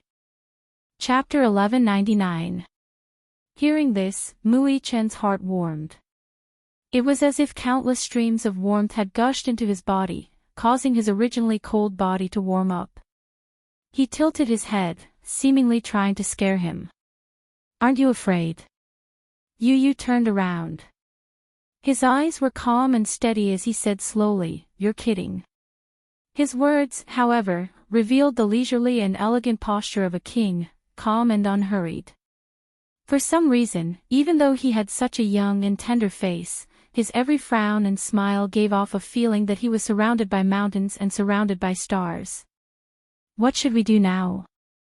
Yu Yu lowered his gaze silently. He leaned back slowly and said casually, "Wait." In the hospital. Yun Shishir woke up with a start from a nightmare and sat up abruptly on the hospital bed, only to see a snow-white world. The unique smell of disinfectant in the hospital was pungent. The windows were slightly open, and the curtains were fluttering. The night breeze blew in through the window, and she shivered unconsciously. She felt a chill and shivered slightly. Before she could move, a coat was draped over her shoulders. Above her head, she heard Mu Yaja's voice. She turned her head abruptly, only to see Mu Yaja sitting on the edge of the bed. His gentle gaze fell on her as he adjusted her clothes with heartache. "Be careful not to catch a cold." As soon as he said that, Yun Shishir grabbed his slender fingers tightly. Her bloodshot eyes stared at him fiercely. Where's Yu? Where is he? Muyaja looked at her calmly but did not answer. Yunshushu gripped his hand even harder. Her grip was so strong that it almost hurt him. Answer me. Tell me. Where's Yu? Where is he? Muyaja held her shoulders and helped her lie down. You're seriously injured. Don't talk too much. Lie down and rest. Yunshushu abruptly flung his hand away, and a trace of icy coldness appeared on her face. Why do you always avoid answering my questions? Let me ask you, where is Yu? She asked word by word. Every word was practically squeezed out from the roots of her teeth. Her pair of eyes became even more unreasonably red. Muyaja frowned but remained silent. Why aren't you talking? Yunshushu paused for a moment. Her throat moved, and her voice was hoarse and trembling. Don't tell me you really let him exchange with me and become a hostage. Muyaja replied indifferently. Why? Why are you doing this? Yunshushu screamed, Muyaja, how can you be so cruel? He was still a child, only 7 years old. How could you bear to let him be a hostage? Do you know how dangerous this is?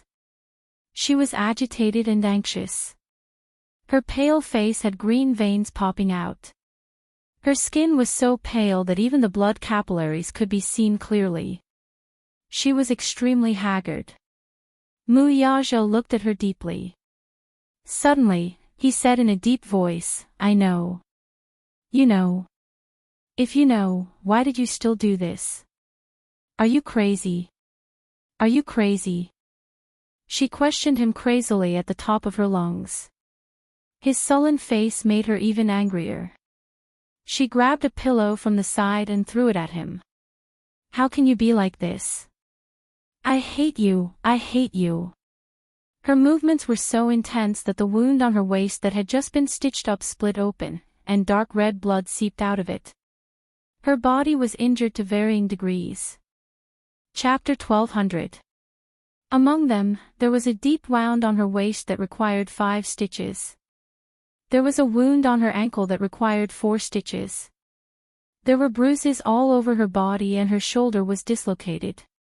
But now, she seemed to have gone crazy, as if she couldn't feel the pain in her body at all. Muyaja suddenly stopped her. Don't move. Your wound has just been stitched up. Get lost. Don't touch me. She cut him off with a roar and pushed him away violently. She almost used all her strength. Muyaja lost his balance after being pushed by her and fell onto the wall. How can you be so cruel as to take Yu as a hostage? You're so cruel. If you want to take her as a hostage, why don't you go? Why don't you go? Muyaja, how can you be so cruel? Why did I meet you? You bring me more danger, more harm, more nightmares. Why? She blurted out the question unconsciously. Even Yunshushu was taken aback when she yelled this out. It seemed that those words were a little too much. Muyaja's face was still as calm as before. After a long silence, he helplessly tugged at his lips and looked down tiredly. Yunshushu also realized how hurtful her words were. But once the words were said, it was like spilled water that couldn't be taken back. She suddenly fell silent, lowered her head, and clutched the bedsheets tightly. Her tears dripped onto the white bedsheets, leaving faint traces. Self-reproach, guilt, worry, heartache, all of them came to her mind.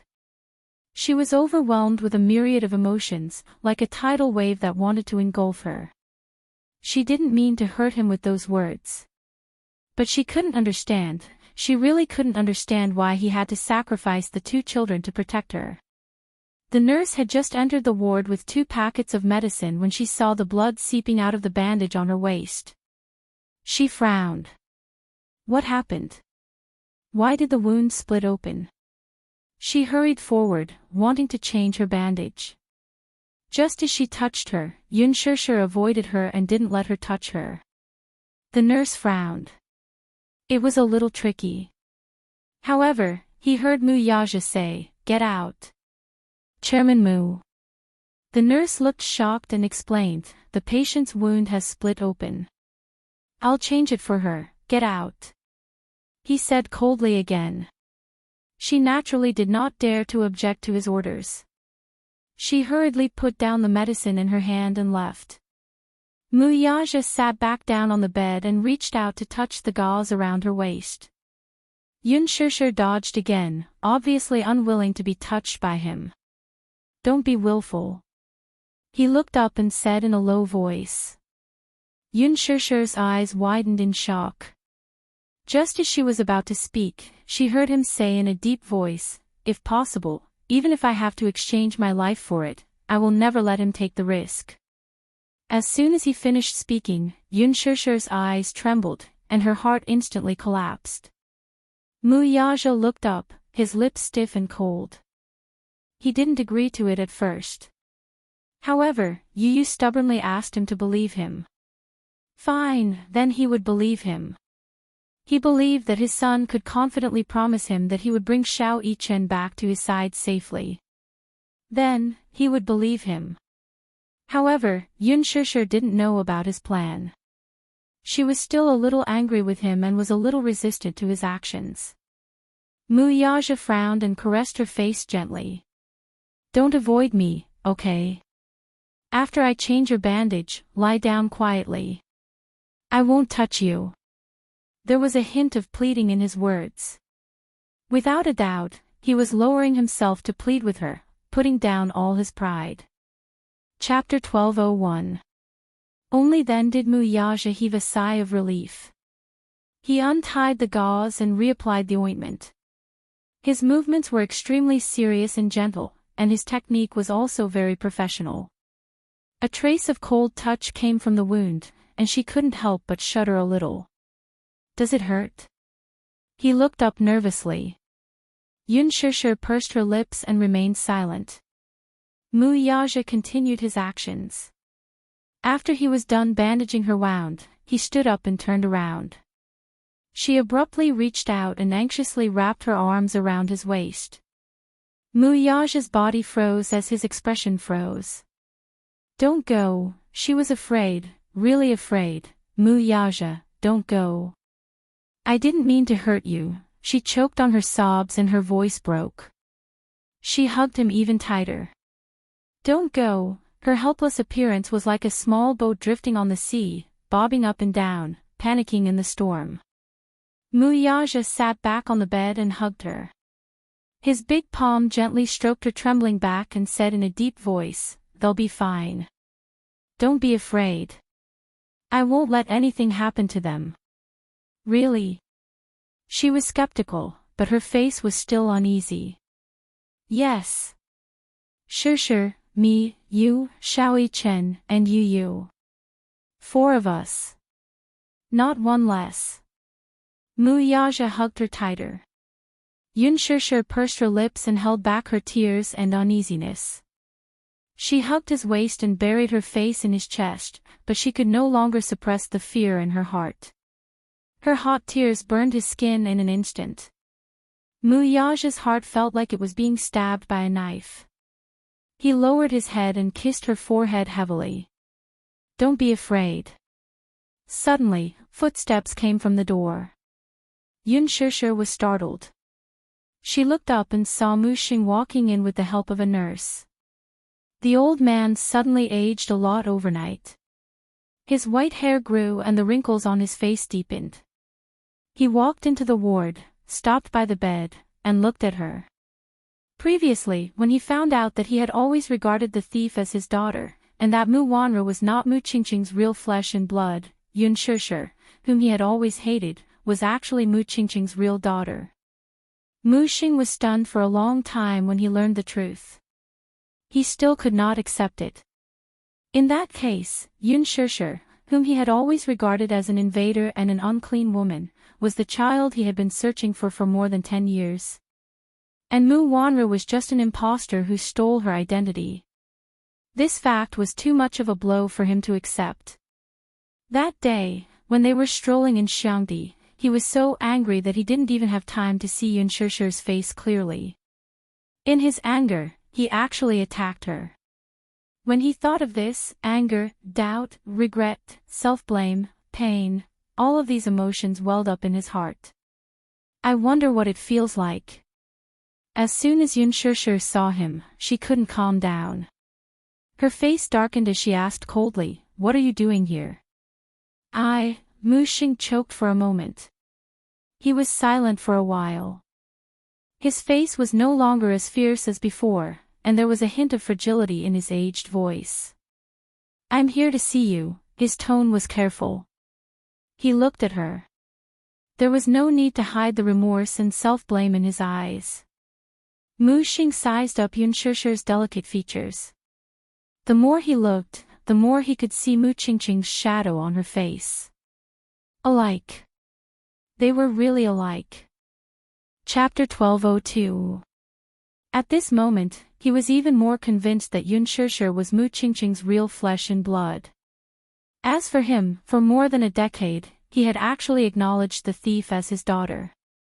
The person whom he had cherished so dearly was actually an impostor. At this thought, he felt extremely guilty and remorseful. More than that, he flew into a rage out of humiliation. He had almost ruined her. Ruined Mu Qingqing's daughter. His heart was in agony. "Your name is Yun Shishi, right?" His voice trembled. "All these years, Grandpa has been looking for you all over the world, but I didn't expect you to." "Shut up." Yun Shishi fumed. "You're not allowed to call me by my name. You have no right to call me by my name." The old man's face froze in shock and pain. His mouth trembled uncontrollably as his face turned pale. "Shishi, don't be agitated. You're injured now, don't talk anymore." "Shut up, don't call me by my name." Yun Shishi's face hurt as she raged. "You have no right to call me by my name." "Mu Xing, are you feeling smug now? Are you satisfied now? Isn't it all thanks to you that I'm in this state?" Her cold and indifferent words were no doubt a sharp blade stabbing him. Hearing this, the pain in his heart intensified. His eyes stung, but he had nothing to say. Yes, if he had not been muddle-headed back then, he would not have caused her to suffer so much. It was understandable for her to blame, resent, and hate him. However, this was not what he wanted. He did not expect that he would end up in this state because of a moment of foolishness. He hurriedly consoled her. Okay. Grandpa won't call you by your name. Let's talk about this after you've recovered, okay?" Yun Shishi's face turned cold as she squeezed out a few words through gritted teeth. "You're not my grandpa."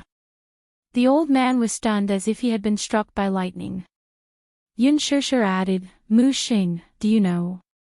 When my mother talks about you, she only says that you're a cruel executioner who destroyed her life. You're not my grandpa, and I won't acknowledge you. Give up." Mu Xing's blow was even more severe. He staggered a few steps backward, his heart aching terribly. He trembled as he clutched his chest, his eyes revealing the pain of being hurt. "Shishi, listen to Grandpa's explanation, okay? Grandpa was wrong, Grandpa was really wrong. From now on, Grandpa will make it up to you and make up for the sins that Grandpa committed. Don't be angry with Grandpa, and don't say such cruel words, okay?"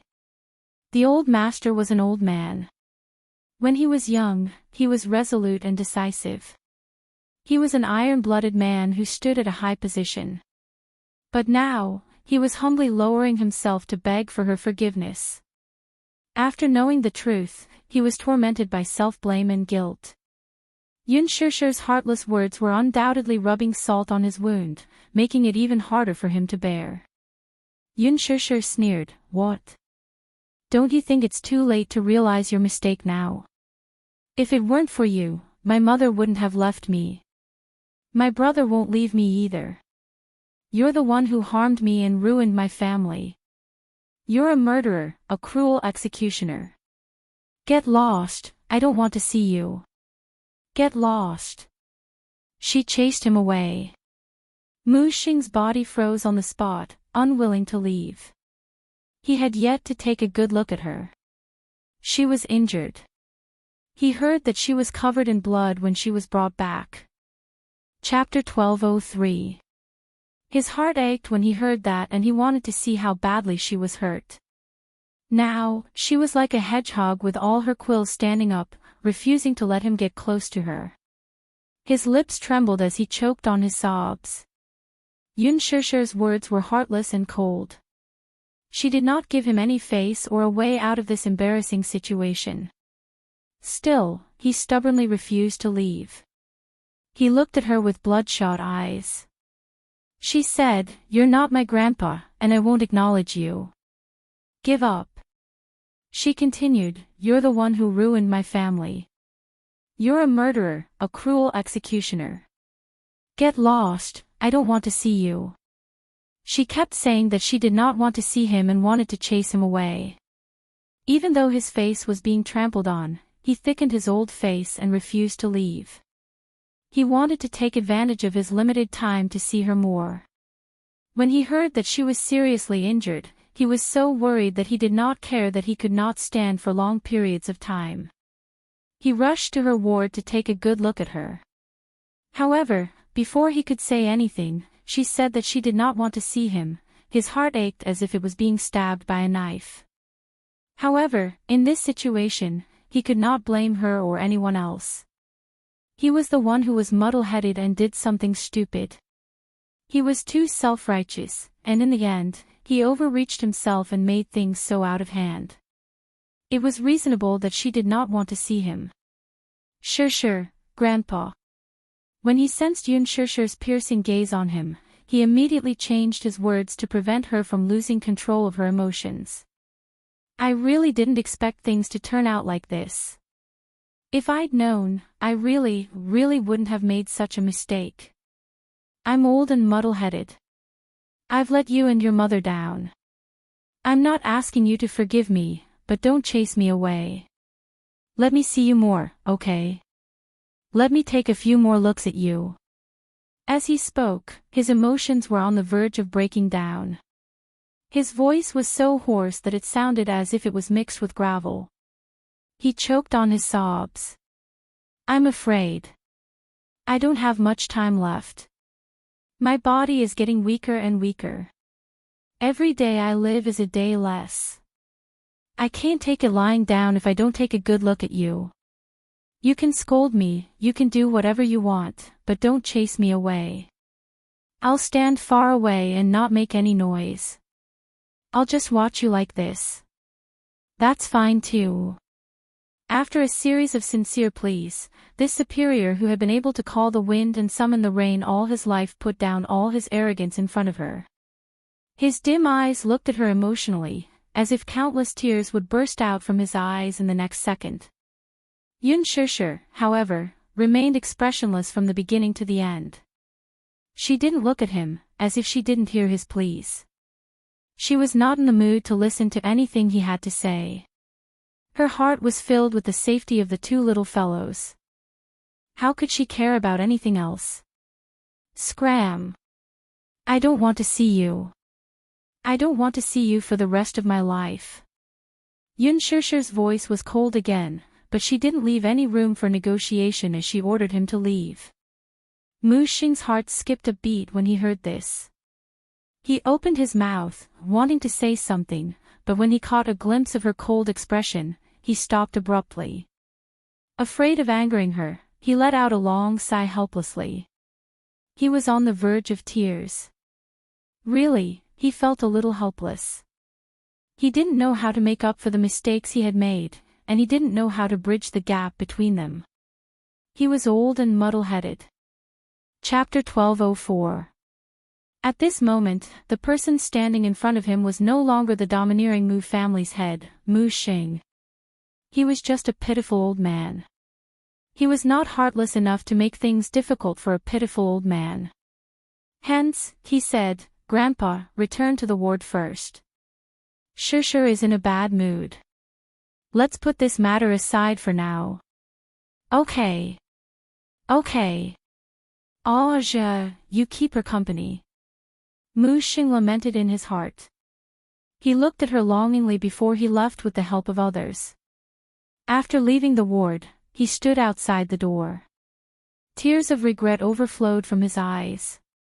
He raised his old hand and slowly wiped them away. Master Mu, let's return to the ward, okay? The nurse, who was watching from the side, patiently persuaded him. Mu Xing's body trembled uncontrollably. When love became a sin, it was no longer a form of sustenance but a burden. It was a dead end, and there was no way to salvage it. Even if it was an unintentional mistake, sometimes, no mistake could be forgiven. The dispute of 3 generations, could it be that in his lifetime, he would not be able to draw an end to it? Yes, it was his fault, and he was willing to bear it. But he had to give him a chance. In the ward, Yun Shusher clutched the blanket tightly. No matter how hard she tried to restrain herself, one could vaguely see from her trembling fingertips that she could not calm down. Looking at Mu Xing, she was reminded of those nightmarish memories. Scenes flashed before her eyes like a merry-go-round. Every frame of the video was shocking to the eye. She hated how strong her memory was. Those frightening scenes had not dissipated even after more than a decade. They remained in the deepest part of her memory, as if deeply engraved by a soldering iron, and could not be erased. That year, when she was 9, she tasted despair for the first time. She could have had an ordinary life, with a mother who loved her and a cute little brother. She also thought that the days would pass by peacefully. However, she really did not know which came first, tomorrow or the accident. What came earlier than tomorrow was an accident. Clearly, this accident should not have happened. If not for that accident, she should be very happy now, right? She knew that she shouldn't be so stubborn on this issue. But even after being stuck in a dead end for more than 10 years, he still couldn't figure out this problem. Mu Yaja sat on the edge of the bed and watched her trembling body from uneasiness and fear. His heart ached as he held her in his arms. Yun Shusher hugged him back. She had placed almost all of her dependence on him. It hurts, Yun Shusher said in a low voice. Her throat was hoarse and choked with sobs.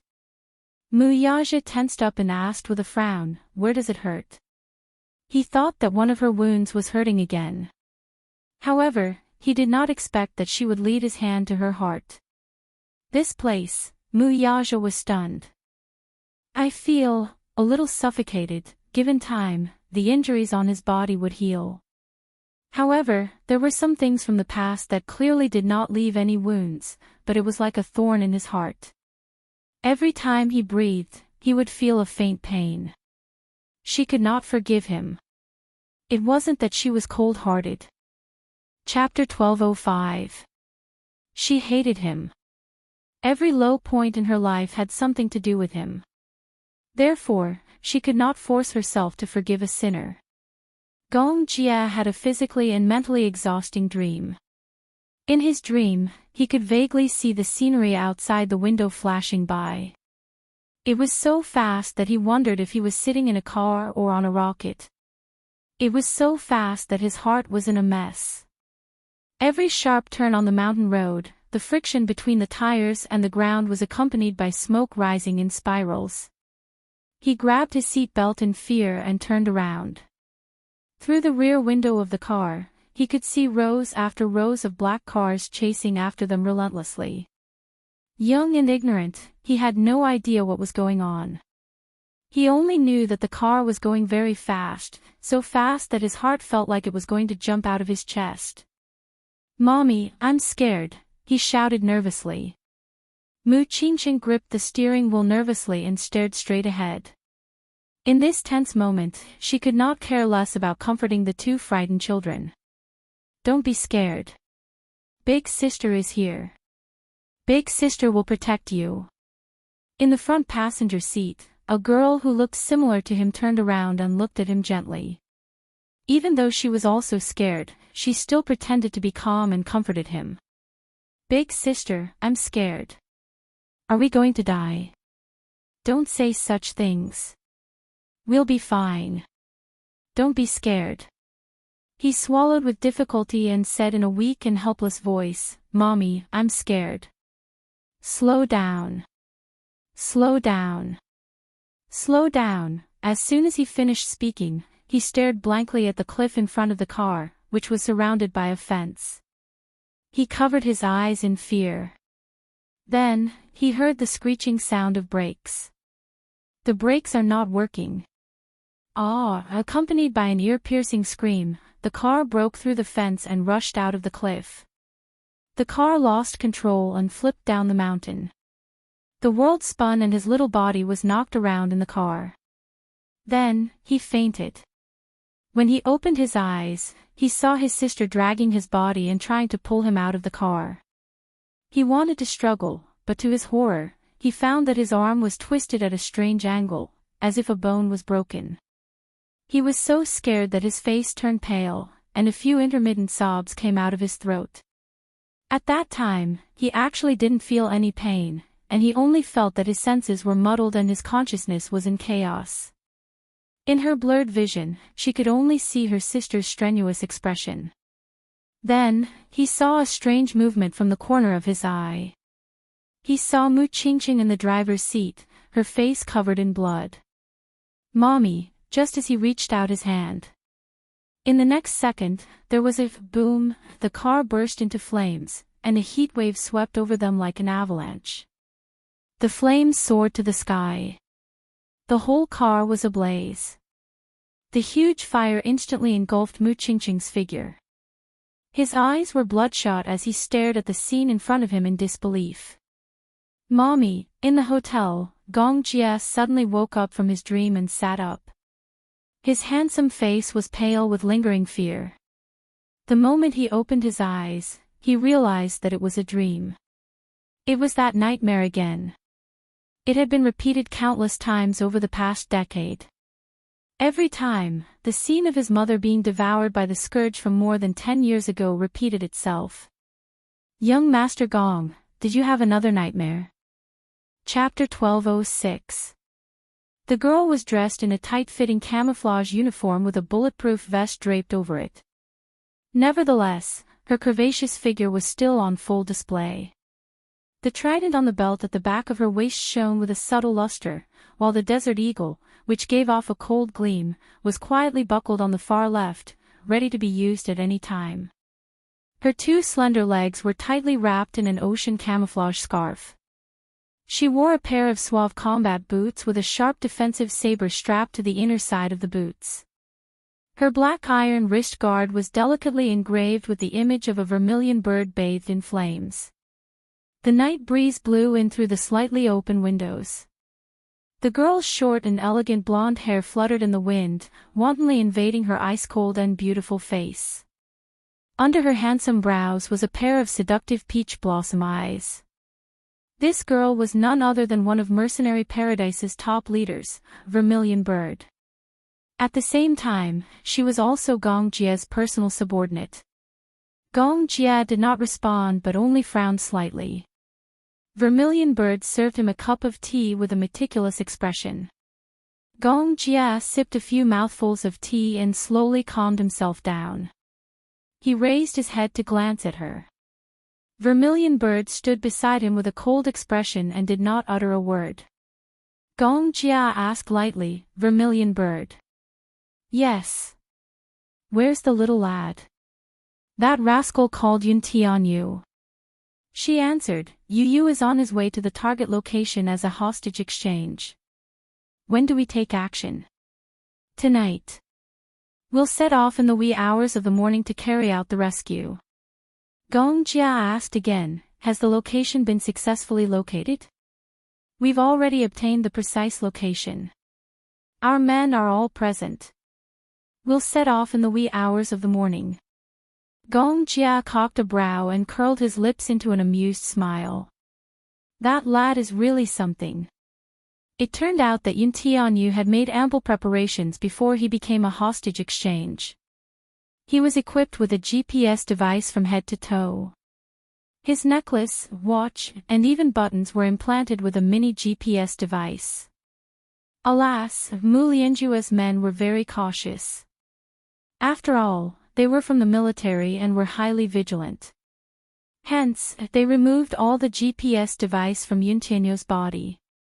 Yun Tianyu, however, was not surprised as he had already expected this. These were just bluffs to dispel those people's wariness. Earlier, when Yun Tianyu returned from the Mu residence, while treating his wound, he instructed a doctor whom he had worked with to implant a nano-positioning chip into the skin of his shoulder. This nanochip was a super chip that he had developed. It was anti-shielding and had a very strong positioning ability. It could be controlled within a range of 100 meters. Which was practically a black Yun Tianyu and had yet to be developed. He guessed that Mu Lianjue would use a high-tech shielding device to block all GPS signals in order to deceive others. However, those shielding devices were completely useless against the super nanochip he had developed. Even 100 secrets would have a flaw. One Mu Lianjue. Mu had Mu. By Mu's, Mu was. Even if there was one, it would be blocked by the device. In such a large area, it was like looking for a needle in a haystack to find a hidden spot for the hostages. Chapter 1207. If Mu Lianjue got angry, the hostages' lives might be in danger. He had many concerns about this. Hence, after much consideration, he decided to propose a hostage exchange. That was because he had a nano chip on him, so the anti-jamming device was useless. If he exchanged with his mother, at least his men would be able to track their location and infiltrate the place. He would not take the risk if he was not fully confident. He told Mu Yaja all his plans. Mu Yaja thought about it for a while and felt that the plan was feasible, so he agreed to it.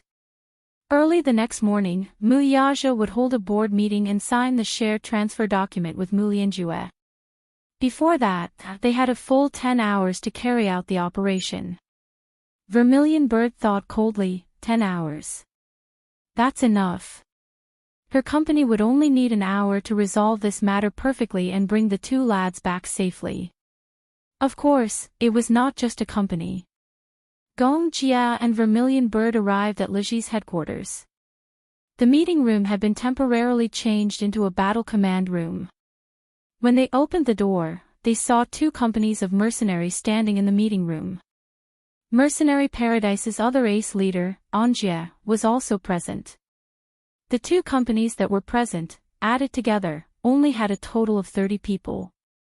However, these 30 people were not to be underestimated. A month ago, there was political chaos in Libyson. Mercenary Paradise accepted the request and sent out two companies, which easily annihilated the armed forces of thousands of rioters. No matter how strong a team was, in front of the ace mercenaries of Mercenary Paradise, they would be unable to withstand a single blow. It would be difficult for them to even stand a chance.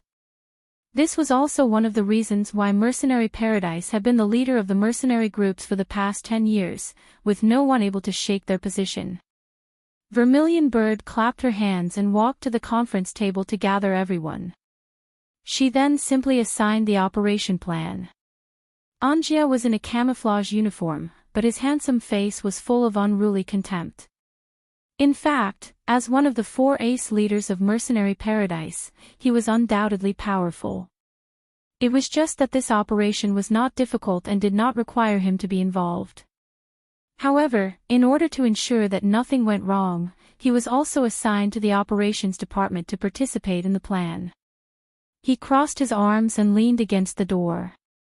His face was expressionless as he held a cigarette in his mouth. He looked frivolous and frivolous. After announcing the plan, the Vermilion Bird coldly shouted, "Is everything ready?" "Ready." "Move out." On the side, Lisa stood up quietly. She lowered her eyes and lazily hugged her wrist joints, making cracking sounds. Everything was prepared in an orderly manner, as if there was a special kind of tacit understanding between the two of them, which happened to coincide with each other. Vermilion Bird walked up to Lisa. Lisa, you sneak in and fight first. Take your men and retreat first. Leave the rest of the battlefield to me. Understand? Lisa curled her lips in silence.